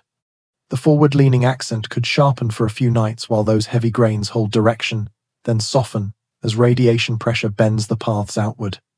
The light curve in this case will show a rise that peaks near the unseen pass, then a measured decline. Small plateaus and flutters may ride that decline as vents open and close, but the overall rhythm will feel like a single engine changing throttle. Now, consider failure of the shell. Fragmentation begins as a local choice and ends as a global change.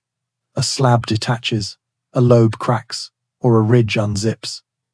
The pieces separate slowly at first because the gravity between them is weak but real. Gas jets add a small push. Within days, separation grows to hundreds of kilometers. Each piece begins to breathe on its own schedule. The inner light that was one bright knot becomes 2 or 3. In a telescope, they appear like a small constellation bound by kinship. Their comae overlap at first, and then pull apart. The light curve in this case will often wobble in ways that a single engine cannot produce. Sharp steps can arrive as a new fragment rounds a rotation phase and lights up. The forward feature can split into forks that no single vent could draw. There is a middle, a ground that deserves respect. A body can shed only a skin. In that case, debris will flow as a sheet of fresh dust without clean secondary nuclei. The inner coma will brighten and broaden, then relax, while the tail thickens far behind. A green ring can swell if the break-exposed reservoirs rich in carbon-bearing parents. It can also fade if those parents were a thin veneer spent in one burst. It remains uncertain which face this traveler favors. Interstellar heritage does not predict strength. Some bodies assembled cold can be surprisingly cohesive. Others can be rubble held together by luck and frost. How will the sky tell us which script we received? Look first at symmetry. A single surviving nucleus tends to sit in the center of a smooth inner glow. Fragments enforce asymmetry. The brightest knot will sit a little to one side of the halo, and a secondary knot will tug a lobe out of round. Look next at motion from night to night. Fragments drift along the original path, but they spread along it too. If the inner lights change their spacing with time, the pieces are on their own. Look at the dust immediately around the core. A survivor usually carries a single fan or a small family of fans that share a base. A fractured body can show overlapping fans that do not share a base, like two handheld sprinklers seen at dusk. Spectra carry their own signatures. In survival, chemical ratios shift smoothly as a deeper layer takes over. In fragmentation, ratios can jump between frames if different fragments expose different seams. One piece might feed stronger carbon lines. Another might favor water that dilutes the green. If we can extract even coarse band strengths on 2 consecutive nights, the pattern will become clear. Evidence is limited during the first evenings after glare, but the difference between one source and several sources is large enough to pass through poor conditions. There is also the language of tails. A survivor will regrow a clean dust tail with a single spine as the geometry improves. A fractured body often draws a braided tail, not by magnetism but by simple geometry, as multiple dust streams diverge from slightly different launch points. The plasma tail can detach and reattach in either case, so it is a weaker judge of identity, but nested filaments that originate from 2 slightly separated cores would be a strong hint of multiple engines at work. What do these futures mean for the larger story? Survival favors a reading in which a carbon dioxide-rich nucleus can absorb a hard pass and remain whole. That supports a view of interstellar objects as sturdier than their dramatic coma suggest. Fragmentation favors a reading in which layered construction and thermal stress defeat cohesion when heat climbs quickly. That supports a view of interstellar objects as archives that can be sampled by nature when they split. Neither outcome changes safety. Both outcomes change how we will model the next visitor's strength and venting under the first serious Sunday. The first clear night will likely not settle every detail, but it can draw the line between one heart and several. From there we can track separation rates, compare colors across knots, and watch whether the forward accent belongs to a single source or divides into twins. Break apart, or burn bright, is not only a headline, it is the fork that decides what kind of laboratory we have been handed for the rest of the outbound leg. The first nights after glare feel like the moment the projector clicks back on, after a power cut. The screen is the same, the story is not. We point glass toward the thin place in twilight, where the traveler should emerge, and we wait for a faint rise above a sky that is finally dark enough to help rather than hurt. The frame that appears will not shout. It will whisper. A soft core, a faint veil, a tail that takes shape only as your eye learns where to look. Yet inside that quiet are the answers to a month of questions we could only ask. What held? What broke? What changed inside the chemistry while we were blind? Begin with posture. A survivor announces itself with a centered knot. The inner halo wraps it evenly, and gradients fall away like a tide moved by clean gravity and steady gas flow. A fractured body cannot hide its asymmetry. One knot sits a little off-center. Another sits along the path like a companion running late. The halo pulls into a teardrop that refuses to balance around one heart. Even in poor seeing, the geometry betrays identity. It is the simplest test. It is also the most honest, because it asks only what the light is trying to draw. Brightness comes next, but it must be handled with care. A post-perihelion fall is expected in almost every script. Volatiles spend quickly under peak heat. Dust moves outward and thins. A curve that drops is not a disappointment. It is a sign that the physics is cooling. The interesting part hides in the shape of that drop. A smooth slide suggests survival, with new vents settling into routine.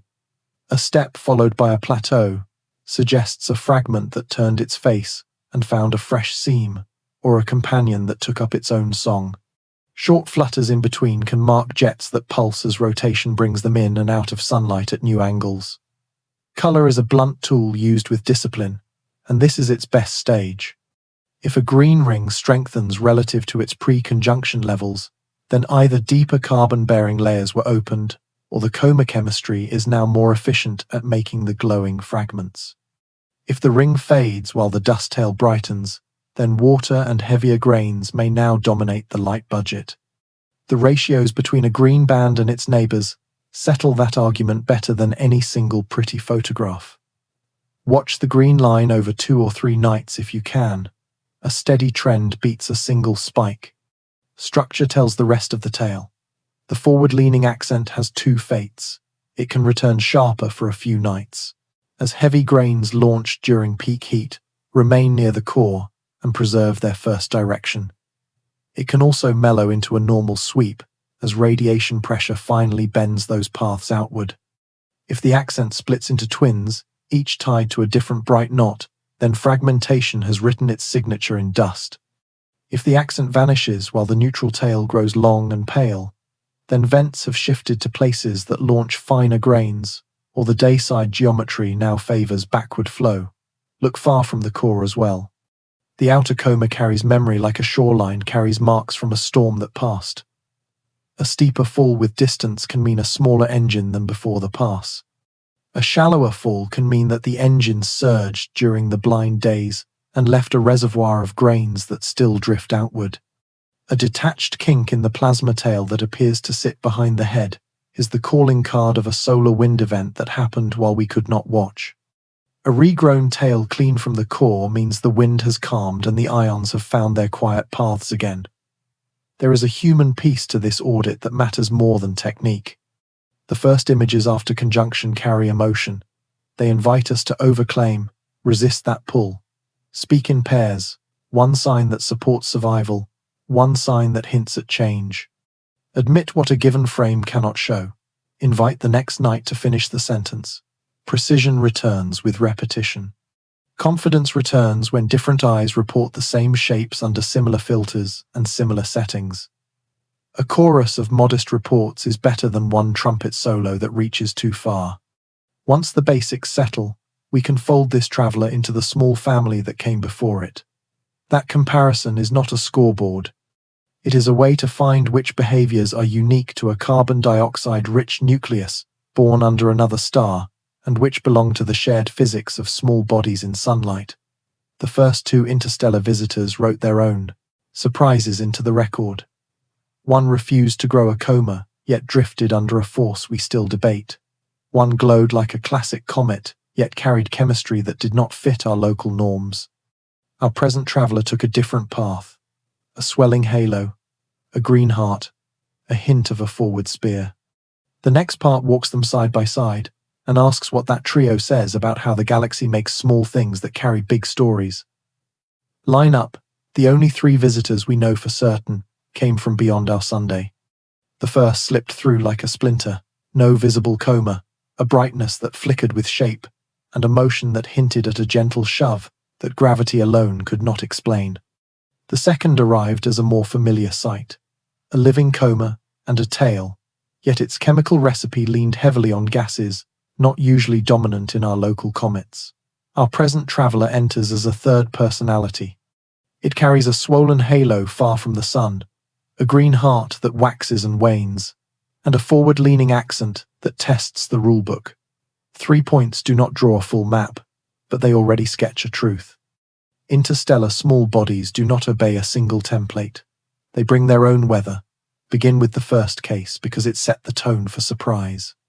It showed no broad coma even under heating that should have lifted water from a typical surface.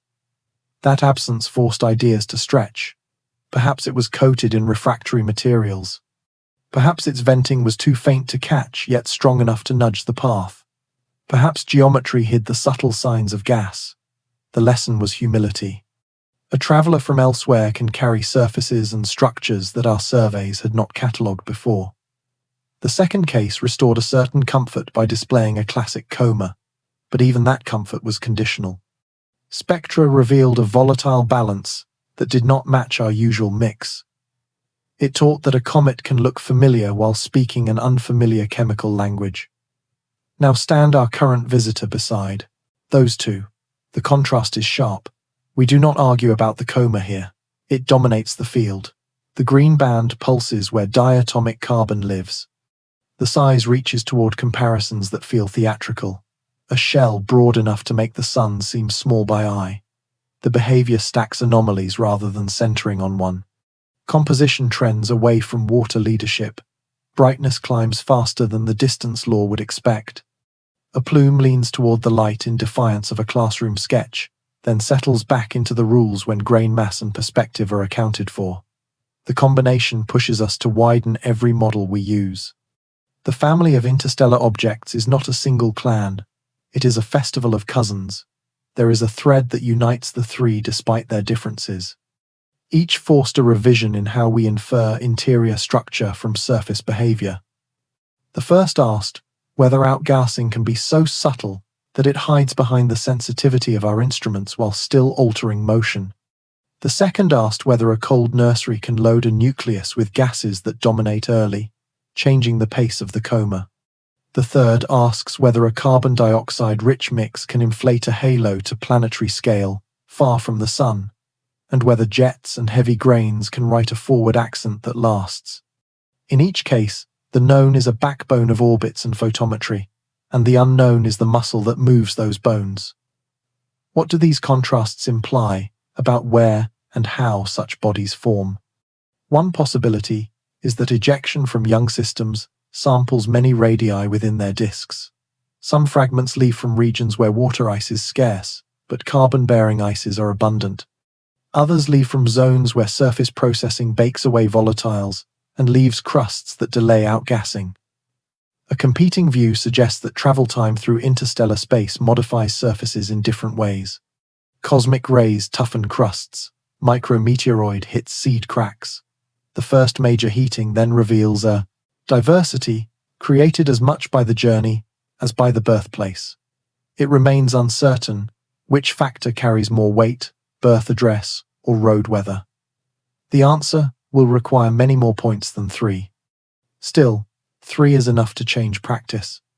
Survey programs now flag hyperbolic tracks with more urgency, not only for hazard but for opportunity. Follow-up teams plan earlier spectroscopy in hope of catching the first breath of unusual chemistry before glare or distance spoil the chance. Communication across observatories has become faster because rarity forces cooperation. Our present traveler benefits from that culture. Its rising light curve did not live in one database for long. It was tested and retested by eyes that did not share equipment or language, then accepted as a real departure from smooth models. There is another shared lesson. Each visitor arrived with a clock tied to geometry that we could not change. The first had a short, bright window that closed before heavy instruments could linger. The second passed safely but quickly through the inner lanes. The third places its most revealing hours inside superior conjunction. The universe enjoys this mischief. The only counter is preparation, and the habit of reading aftermaths as carefully as we read live events. The first object left a trail in its motion. The second left a ledger in its spectra. This one will leave a memory in the gradient of its coma, and in the layout of any fragments if they appear. For an audience that wants a single verdict about interstellar visitors, the Club of 3 offers a softer answer. Expect variety. Expect extremes. Expect that the first strong sun will wake chemistry that does not match our local habits. Expect that some rules hold, tails point away, radiation pressure wins in the end, yet expect that jets, grains, and fields will write temporary exceptions that matter. Our present traveler is the most theatrical of the 3 so far, not because it threatens, but because it turns so many knobs at once: composition, brightness, geometry, color. It invites a broader vocabulary and a calmer patience. Here is the reorientation line for the road ahead.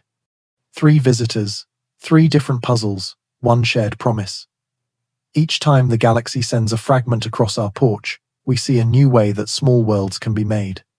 With the comparison in view, the next part takes stock of what we still do not know about the current case, and which blanks, if filled, would turn speculation into understanding. Take an inventory before imagination outruns the facts. Some blanks are harmless scenery, others sit at the center of the plot. The first and loudest unknown is the true size of the nucleus. It hides inside a lantern of its own making. The coma floods every pixel near the core, and blurs the edge where rock and ice end.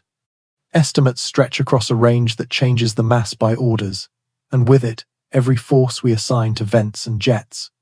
A small nucleus with a giant coma means an engine that runs hot for its weight. A larger nucleus with the same coma means a milder engine and better plumbing. Until the inner light is peeled away by technique or geometry, the engine room remains behind a curtain. Next is rotation. We talk about day side and night side as if they are settled neighborhoods, yet the clock that moves the border is not known. Light curves have not locked onto a steady beat. That could mean a very slow spin that takes longer than our runs. It could mean a near spherical shape whose reflections are too even to send a clean pulse. It could mean that jet fountains are loud enough to drown the subtle rhythm of shape. Each possibility changes the story. Slow spin raises temperature on fixed patches and favors persistent forward plumes. Fast spin smears noon around the globe and cools hot spots before they run wild. Complex spin, even a tumble, makes the heating map stutter and forces vents to flicker with a logic that is hard to predict. Chemical balance is a third gap that bites into every conclusion. Early spectra pointed firmly to carbon dioxide in commanding amounts. Later images showed a green band that speaks for diatomic carbon. What is missing is a timeline that connects those signs with confidence. How much water joined the chorus near the hidden peak? Which parents fed the green most strongly, pre-existing organics that finally woke, or fragments bred inside the coma by sunlight and collisions? Without a sequence that ties composition to distance and time, we are tempted to choose one path and forget that several may be running at once. The right answer could be a braid rather than a line. Grain sizes and distributions form a fourth blind spot that complicates geometry. We see the results in fans and tails. We do not yet have a clean census of the particles that draw them. Heavy grains hold direction near the core and can sketch a forward-leaning accent. Fine grains surrender early to radiation pressure and form the classic sweep away from the Sunday. Somewhere in between lives, the population that can answer to fields as well as to light. Knowing which of these groups dominates at different radii would turn guesswork about the sunward feature into a set of measured ratios. For now, we infer grain families from brightness slopes and color trends. That method works, but it carries the uncertainty of folded effects. Fifth, the role of plasma. We speak of field lines and gusts in the solar wind, of filaments that appear and detach. Yet direct links between those shifts and this specific coma are thin. We need time-stamped records of the wind from solar monitors that can be compared with ripples and kinks recorded in the tail. We need 2 or more angles of view to test whether a feature that looks like a field effect from one world holds when seen from another. Without that pairing, we risk fitting stray shapes to elegant words. Evidence is limited, but one inference is that the coma is large, enough for plasma effects to matter. The scale of that influence remains a blank line waiting for a value. There is a structural unknown as well. The inner architecture of the nucleus could be a laminate of crusts and voids, or it could be a more uniform body with scattered veins. Pressure-driven eruption from chambers would behave differently than slow cooking of porous layers near the surface. The first case would produce steps and plateaus in the light as veins open and drain. The second would produce smoother swells with fewer sharp edges. Our data show both types of motion at different times. That mixed signature keeps the door open to either architecture or to a hybrid that shifts as the object warms. Finally, there is origin in detail. We know the object is interstellar by its path. We do not know which family of disks it came from, which kind of star set the snow lines that loaded the nucleus, or how long it wandered between suns before arriving here. Backtracing through the galaxy is a project full of error bars that enlarge with every million years. A birth certificate would begin to explain chemistry. A travel history would explain surface strength. Both remain out of reach for now. Which blanks matter most to fill quickly? Size and spin would sharpen every model. Grain census near the core would turn the sunward accent from a debate into a measurement. A simple sequence of spectra before and after the pass would anchor the tale of chemistry. These are not luxuries. They are the rocks that hold the bridge. The plan that follows the blind weeks must aim at them first. Aim at rhythm in the light. Aim at ratios in the glow. Aim at the slope of brightness with radius. Every other mystery will shrink when those pieces fall into place. There is comfort in naming what we do not know. It keeps the story honest. It keeps speculation moored to stakes that can be driven into the ground. With the ledger of blanks open on the table, we can test the most natural, the path that might fill them. That path begins where the visitor began, in a cold ring around a different sun, and asks whether early carbon dioxide snow can truly account for the spectacle we see now. Start with the freezer. In a cold ring far from a modest star, carbon dioxide falls out of the gas as frost while water remains a vapor.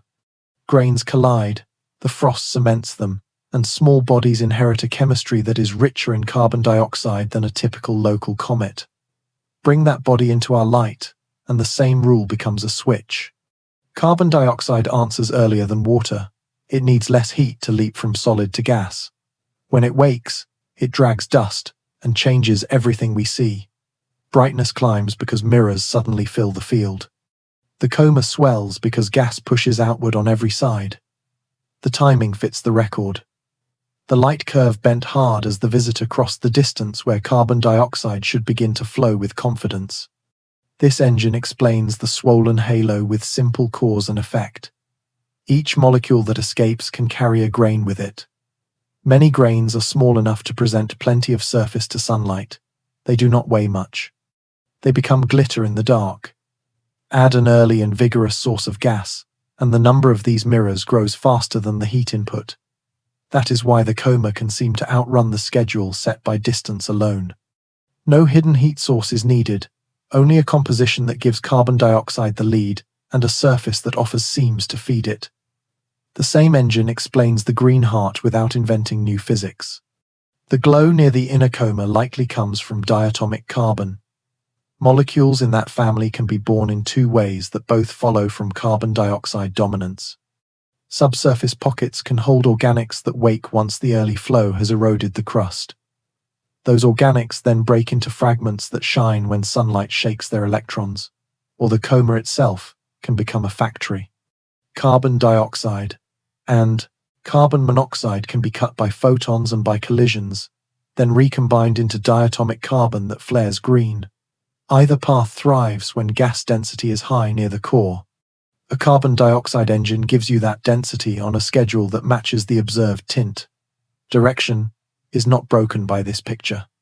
Vents on the day side, fed by fast carbon dioxide flow, can launch grains forward before light has time to push them back. Heavy grains will hold that first intention for minutes, and sometimes for hours. A slow spin will let the same hot patch fire the same lane for a long part of a day. If our line of sight lies near the orbital plane, the sheet of grains can sharpen into a spear that looks sunward.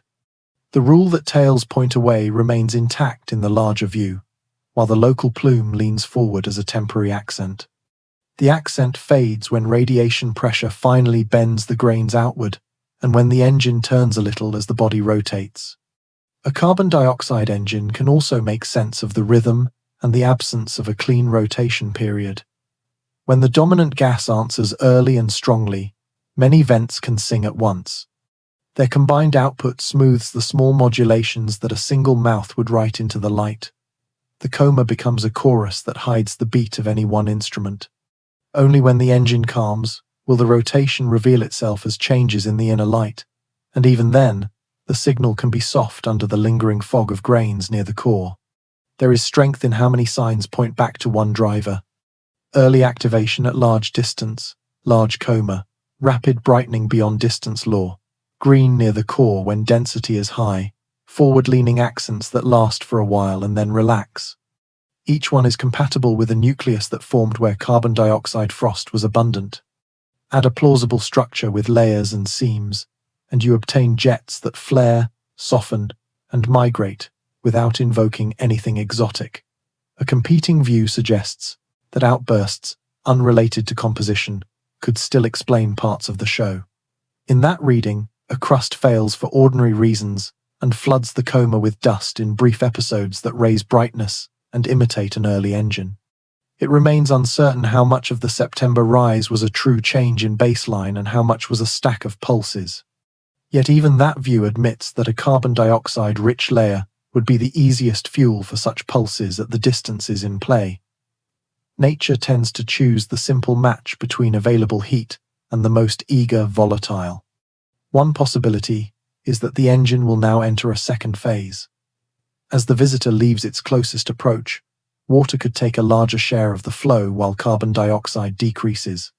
If that happens, the coma may shrink more quickly than expected, the green may soften, and the tail may look more conventional. A different possibility is that deep seams of carbon dioxide remain to be tapped, and the early behavior will persist longer into the outbound leg. The first weeks after glare will decide which path is real.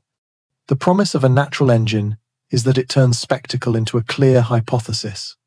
Test the ratios of carbon-bearing lines against water bands as the geometry improves. Track the inner brightness gradient to see whether the supply near the core is thinning or holding. Watch whether the forward accent returns for a night, which would hint at heavy grains launched during peak heat rather than a new crack. If those tests align, the carbon dioxide story will stand tall. If they do not, we will have learned where nature escaped our tidy map. The carbon dioxide engine does not subtract wonder, it adds it. It ties a distant nursery to a present glow with one clean thread. It lets a viewer feel the physics in the image. A distant frost woke in our light and turned a dark rock into a lantern with a green pulse. That is a miracle by any calm name, and it is exactly the kind of miracle nature loves to offer. When we listen closely, when a glow turns green and a plume appears to lean toward the sun, the mind reaches for stories that outrun chemistry. It is an old reflex. Strange lights have always lured us toward the marvelous. The easy path is to whisper about signals, engines, or purpose. The harder path is to keep walking through physics with the lights on. In this case, the harder path is also the more interesting one, because it explains spectacle without draining it of wonder. Begin with the most persistent fantasy, the idea that a craft hides inside the coma, and that the brightening marks a switch being thrown. The facts do not support that shape. Spectra show ordinary volatile species, carbon dioxide, water, carbon monoxide, and familiar fragments that come from known parents. The brightness rises like dust lit by sunlight, not like a compact emitter. The geometry of tails follows gravity, radiation pressure, and fields that we already measure in near-solar space. That is the poetry of this object. It performs a magic trick with only common props and still fools the eye. A second favorite is the thought that exotic matter sits in the core and bends the rules. It is a quick way to explain any anomaly. Yet the anomalies fade when you match composition to distance and grain size to vent geometry. The forward-leaning accent becomes a corridor of heavy grains, launched from a dayside mouth and held for a time against the slow push of light. The green becomes a lantern hung by diatomic carbon in a dense inner coma. The size becomes a natural result of an early and eager gas, carbon dioxide, that needs little heat to flow. Exotic ingredients are not needed to cook that meal. There is a subtler temptation that deserves equal care.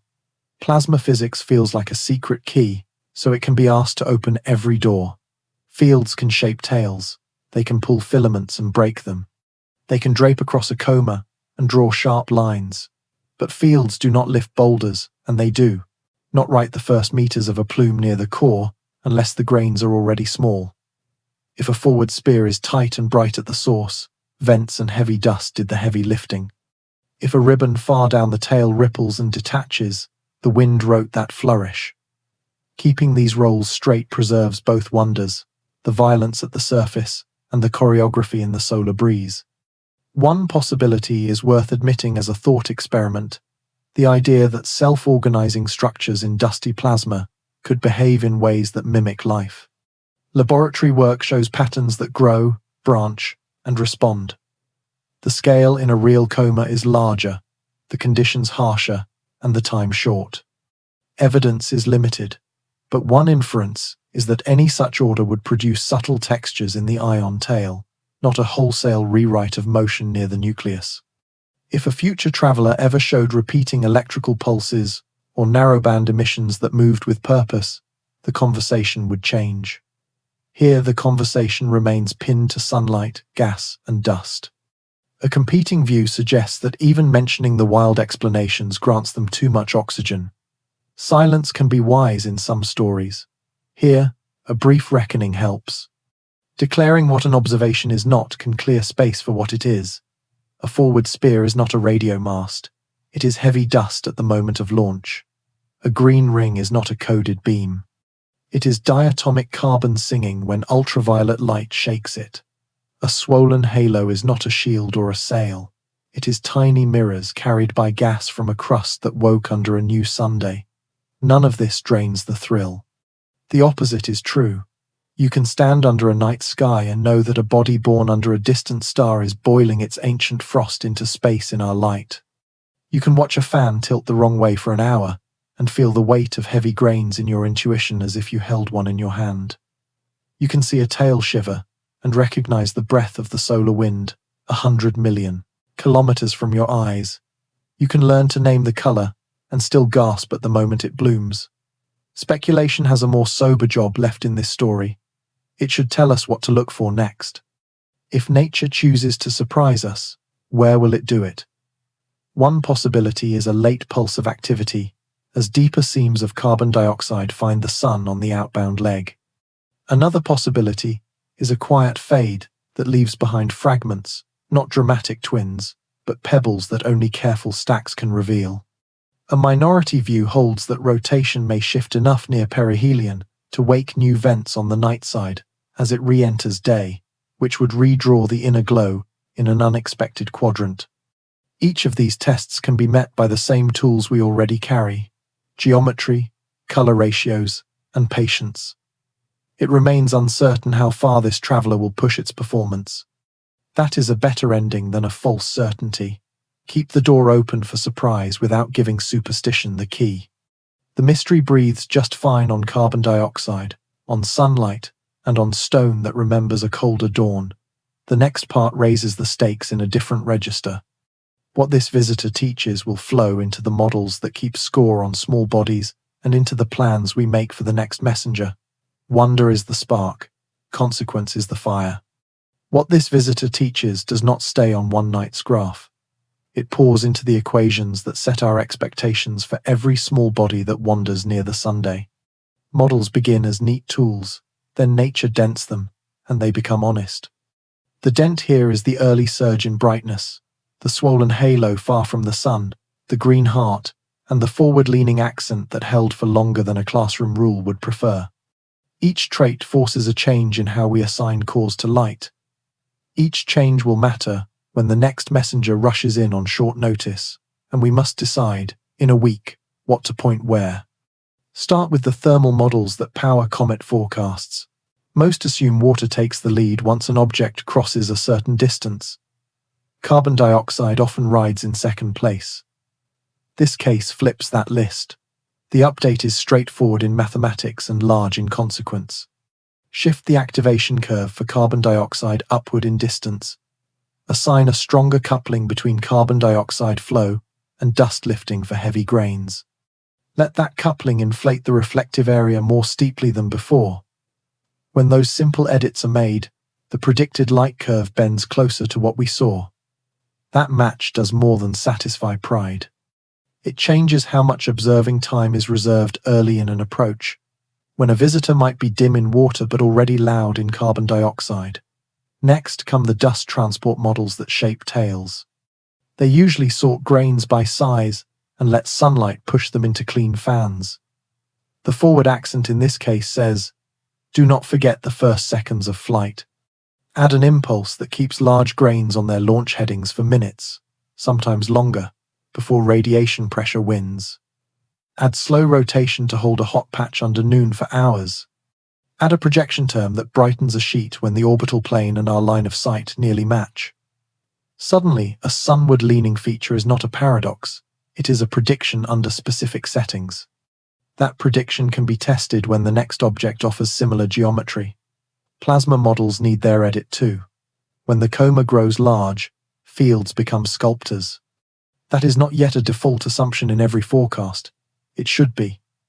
Add a threshold in gas density and ion production, above which the ion tail can ripple, detach, and regrow over a day.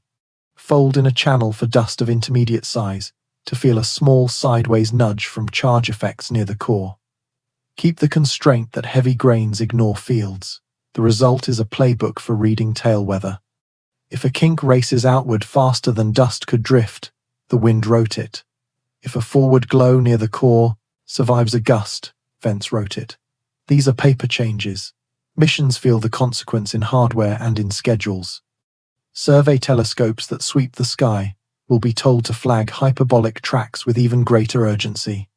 Follow-up teams will be told to secure spectra earlier, especially in bands that isolate carbon species. Mars orbiters and other platforms around distant worlds will be asked, in advance, whether they can spare a look when a geometry like this one repeats. Even a single frame from another world can crush or confirm a whole branch of theory. Planning for that kind of handoff cannot be improvised after the window opens. It must be rehearsed. There is a deeper shift in attitude that this traveler encourages. Interstellar visitors are not curiosities that happen once a generation. Survey power is rising. The more sky we watch, the more we will find. Expect a cadence in which 1 or 2 candidates appear in a typical year once the big surveys operate at full pulse. That expectation changes budgets, and it changes training. Students will no longer learn these objects as legends. They will learn them as a normal, if rare, part of the sky. With that normalization comes discipline. Do not oversell. Do not sleep on small oddities. Share data quickly. Admit uncertainty in public. These habits make a field nimble enough to catch the next surprise without stumbling over its own excitement.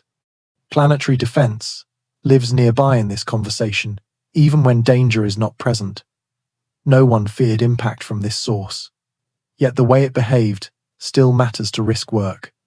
If models for heating and venting can be wrong by a wide margin for a harmless object, then the same models may be wrong for a future body that does pass close. Strength estimates, spin states, and outburst timing feed into how engineers would respond if they ever had to. Every interstellar case that widens a model narrows ignorance when stakes are higher. There is also a cultural gift that this visitor gives, and it is not soft.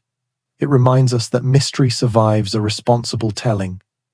You can keep the audience on the edge of the seat while speaking only about sunlight, frost, and dust. You can say "we do not know," and make that sentence feel like a promise rather than a sigh. That tone will be needed if the next messenger arrives during a news cycle that does not want patience. A calm thrill beats a panic every time. So we edit equations. We pre-write requests to far-flung cameras. We teach the difference between a forward plume near the core and a ripple down a tail. We write checklists for the first nights after glare. We do this not to pin nature to a board, but to be ready when she lifts another fragment across our path. The next part leaves models and returns to scenes. It imagines the first clean night when this traveler clears the sun for good, and plays out 2 versions of that reveal to show how a handful of signs can decide which story we have lived through. Twilight gives way to a darker blue, and the first stars push through like pinpricks in velvet. The telescope is already aligned. The frame is centered where the ephemeris says the traveler will climb. A few seconds of exposure collect a soft oval that is almost lost in the gradient. Then another exposure adds weight. Then a third. The oval steps forward from the noise and the story splits. In one world, the core sits like a single coal in a round fire. In the other world, the core refuses to be one thing, and a second coal drifts a little down track. Both scenes are quiet. Both carry answers. Follow the single heart first. The inner glow is symmetrical, and the gradient falls cleanly in every direction. A short stretch shows a delicate fan that opens away from the Sunday. The forward accent is still present, but it is softer now, a suggestion rather than a spear. That is the signature of heavy grains launched during the hidden peak that are still near home. They hold their first direction, then begin to bow to the long patience of radiation pressure. The dust tail is longer than before, built from smaller grains that surrendered quickly and stretched into a pale ribbon. When the filters turn and the green band is isolated. The ring is there, bright near the core and fading with radius. It looks a little weaker than before conjunction. That fit is honest. Water has taken a larger share of the flow as the carbon dioxide engine begins to relax. The chemistry has not switched off, it has rebalanced. Photometry adds a quiet confirmation. The curve drops from its last pre-conjunction point by a step that feels measured rather than panicked. A plateau appears after midnight, as if a vent found its rhythm. The next exposure shows a slight shift in the inner fan that matches the rotation that was once buried in a thicker fog. The period is still elusive, but the hint is now visible in the play of light on a smaller veil. The plasma tail offers a thin filament with a small kink that moves outward across the hours. Solar wind weather left its mark while we were blind. The regrown ribbon traces today's calm. Now step into the other world. The first stack reveals a core that is not a single coal. There is a brighter knot and a second faint knot, a few arcseconds away along the track. The halo stretches toward the companion and refuses to form a perfect circle around either. A careful stretch shows a fork in the inner dust, two narrow fans that overlap near the source and then diverge. This is the signature of fragments that breathe on their own.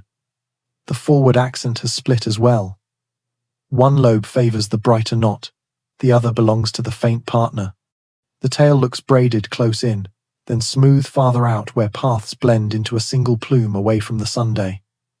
The color test tells a second part of the tail. The green ring hugs the brighter knot and is weaker around the companion. That could mean the dominant piece still taps carbon-bearing seams, while the smaller piece has exposed a layer that is richer in water or poorer in organics. Spectra under rough conditions are hard, yet even a coarse ratio between the green band and a neighboring band shows the difference. The message lands. Composition is now a story told by twins. The light curve carries steps rather than a smooth slide. When the fainter knot rotates into a vent that faces the sun, the frame brightens. When it turns away, the frame dims. The offset between the two lights creates beats on the plot that a single engine cannot mimic. Either reveal changes the road ahead. In the single heart case, the task becomes a patient watch for a clean rotation signature and a steady check on the mix of gases as water rises and carbon dioxide declines. The dust near the core will thin. The forward accent will fade into a more classic sweep. The coma size will settle into a smaller envelope. Everything will point to a body that kept itself whole under stress, then shifted its voice as the first engine gave way to the second. In the twin hearts case, the task becomes a map. Measure the separation night by night to estimate the speed of the split. Compare colors across the pair to see how deep the tear reached. Track whether the fainter knot stabilizes or crumbles. A slow crumble will enrich the dust tail and fatten the outer coma with a memory that persists for weeks.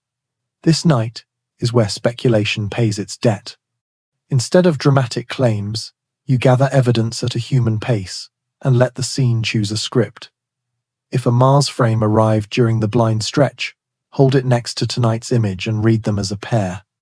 If solar wind monitors recorded a gust, compare their clock to the kink in the tail. If early spectra hinted at a ratio, check it again under the same filter and the same settings. Small consistencies build a large truth. By dawn, the two reveals close back into one sky. You cover the gear and write a few lines that will travel to other watchers.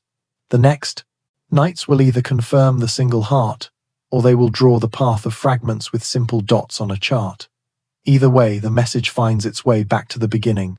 The spectacle never required danger. It required patience, geometry, and the willingness to be surprised by ordinary physics, doing extraordinary work under a different Sunday. Tomorrow we will step back from the scene and ask what this whole chase meant for how we tell these stories to everyone who looks up and longs to understand. Every great space story tempts us to shout. A green glow, a halo the size of a world, a tail that seems to point the wrong way. These are phrases that travel fast, yet the best telling does not sprint. It paces itself like an orbit. It draws a clean line between what is known and what is guessed. It lets wonder breathe without borrowing fear. If we want millions of people to care about a quiet knot of light beyond the sun, We must build a language that is vivid and careful at the same time. Begin with the hook, then add the handrail. The hook is the paradox. A visitor from another star brightens where the model says it should not. A plume leans toward the sun when the classroom sketch says that cannot happen. The handrail is the anchor. The distance to Earth is generous. The risk is to our understanding, not to our safety. A single sentence can hold both and set the tone. Drama arrives with urgency. Confidence arrives with context. The audience hears a riddle and relaxes into the search for its answer. Trade jargon for image, but keep the physics in reach. Sublimation is a cold word until you picture frost turning straight into breath on winter air. Radiation pressure is a textbook phrase until you imagine sunlight pushing dust the way wind pushes smoke.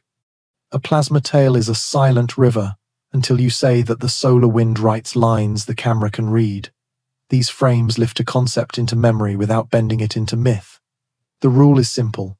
If a metaphor hides the force that does the work, throw it away. If a metaphor lets a viewer feel that force, keep it. Resist the trap of false certainty.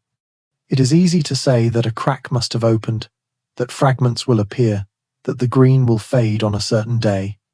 Better to say what the signs will look like if a crack opens, if fragments form, if the green deepens or softens. Audiences are not children. They can hold two futures at once. A sentence that starts with one possibility is, or a competing view suggests, can carry suspense without pretending to know the end of a chapter we have not yet read. When the right future arrives, the audience will feel the satisfaction of a prediction that was offered with humility. Invite participation. Show how anyone can compare two images a week apart and see the forward accent relax. Explain how to look for a kink in the ion tail that moves during a night. Share a simple way to isolate the green band with a filter, or with a trusted set of public images. Curiosity grows when people can test a claim with their own eyes. A small act of seeing becomes a small act of science. The story becomes a shared project rather than a lecture. Name the gaps plainly. Say when glare makes observations impossible. Say when different telescopes disagree, and why that does not doom the trend. Say when the rotation period hides inside the fog, and what must change for it to reveal itself.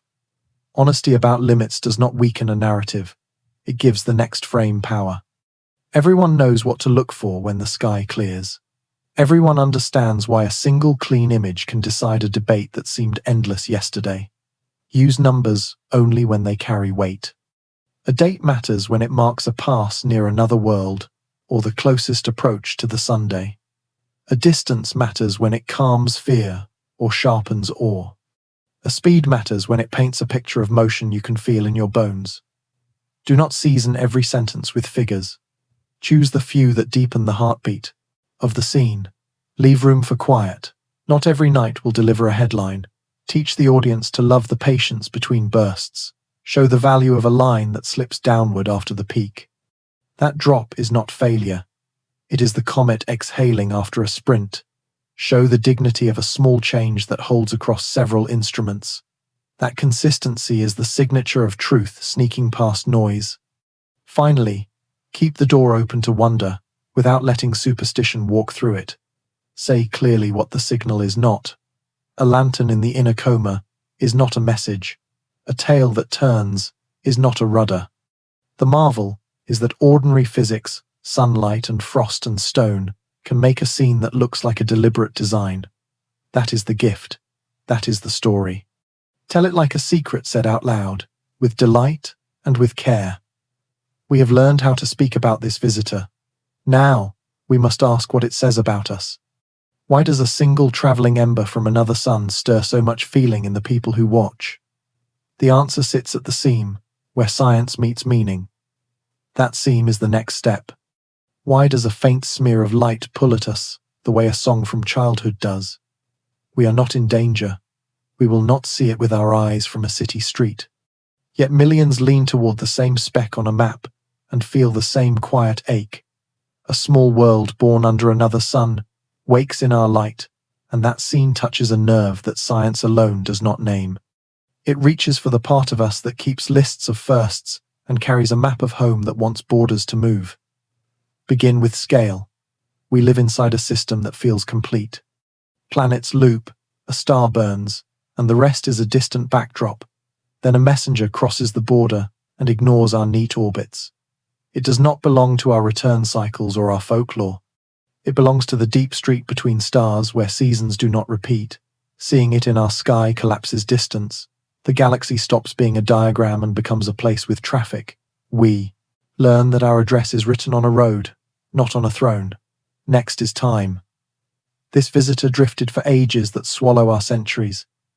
Its ice and dust slept through histories we only know as fossils of physics. To watch it wake is to feel that time can bend near a campfire. Past becomes present because the same sun that warmed the first rocks on early Earth now warms a stranger. That continuity comforts. It also humbles. The universe does not hurry when we ask it to. It moves in its own rhythm, and we walk beside it for a few measures. There is also the intimacy of chemistry. Carbon sings in our bodies and in this coma. The green that cameras catch is an echo of bonds that make forests and breath. No one is saying that life rides in the haze. We are saying that the alphabet of matter is shared, and seeing familiar letters rearranged by another nursery suggests a grammar wider than our local dialect. That thought does not promise company. It promises context. It tells us we belong to a chemistry that is not provincial. Curiosity thrives in the gap between what is known and what is still a question. This traveler carries that gap like a torch. We know the energy source. We know the broad path. We know the kind of ice that leaps first. Yet the details resist, and that resistance charges the air. Will the forward accent hold? Will the green deepen? Will a seam fail? Will the rhythm in the light step out from the fog? These are not lottery guesses. They are choices nature will make in public. Watching those choices arrive is the part of science that feels like sport, art, and prayer at once. The story also lets us practice a kind of courage that rarely gets headlines. The courage to say we do not know in front of millions. The courage to correct ourselves when a new frame lands. The courage to tell a beautiful story without borrowing fear. That tone is not decoration. It is discipline. It plants trust. It teaches that wonder and rigor can share a stage. It shows that a sentence can hold both a fact and a mystery without tearing. Children deserve a mention here because their questions have steered this script from the start. They ask why a tail points away. They ask why a glow turns green. They ask if a piece might break off and if that would be sad or exciting. Answer plainly. Say sunlight pushes dust the way wind pushes smoke. Say some molecules light up when the sun shakes them. Say a fragment would be both sad and exciting because endings are also beginnings in the sky. If we can hold that tone for them, we can hold it for everyone. There is one more reason the ember moves us. It is a mirror. We are a species that crossed water and deserts and invented engines to cross air and then space. We are a fragment that left a nursery and learned to shine in a new light. When we watch a small world from another star bleed green into the dark, we watch a version of our own restlessness. We do not need it to speak to feel spoken to. Soon the visitor will slide back into quieter lanes, the coma will thin, the tail will pale. The green will fade to a memory on hard drives and in the corners of our eyes. That is not an ending, it is a handoff. The next traveler will arrive, the next riddle will form. The next chance to practice careful wonder will come. And when it does, we will have this story under our feet, a set of tracks in the frost that point the way. Imagine the final vigil. The angle from the sun has widened. The air over the observatory is dry and still. The ephemeris carries the visitor to a patch of sky that is no longer hostile with glare. We set the exposure and let the clock run.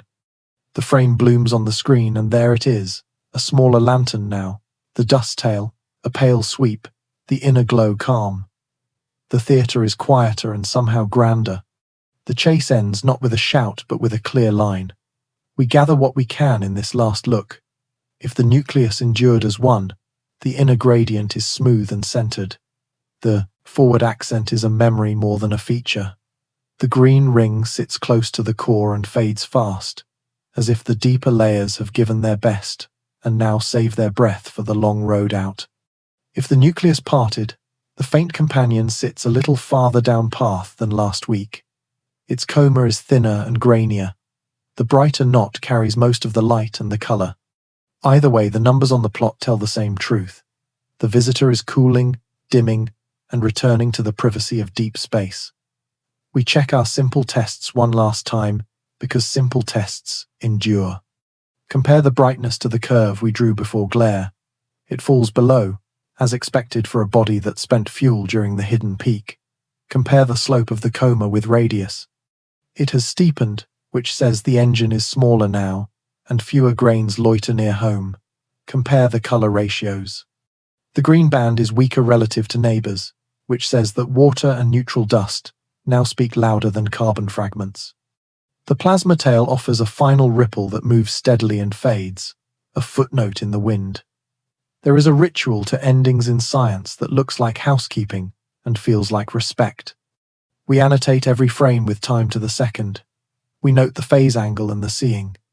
We upload raw files and reduce stacks to the people who can run the deeper math. We share our notes in plain language. If we guessed wrong last week, we say so.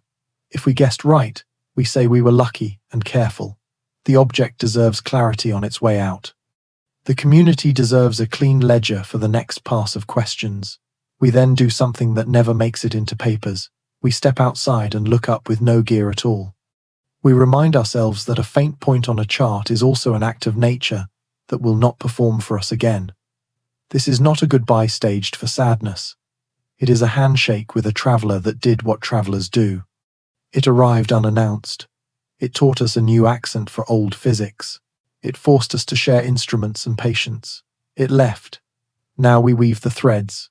Known on one strand, unknown on the other. Known, this was a hyperbolic messenger, safe by distance, rich in early carbon dioxide, capable of inflating a coma to a scale that feels impossible until you learn how dust throws sunlight back.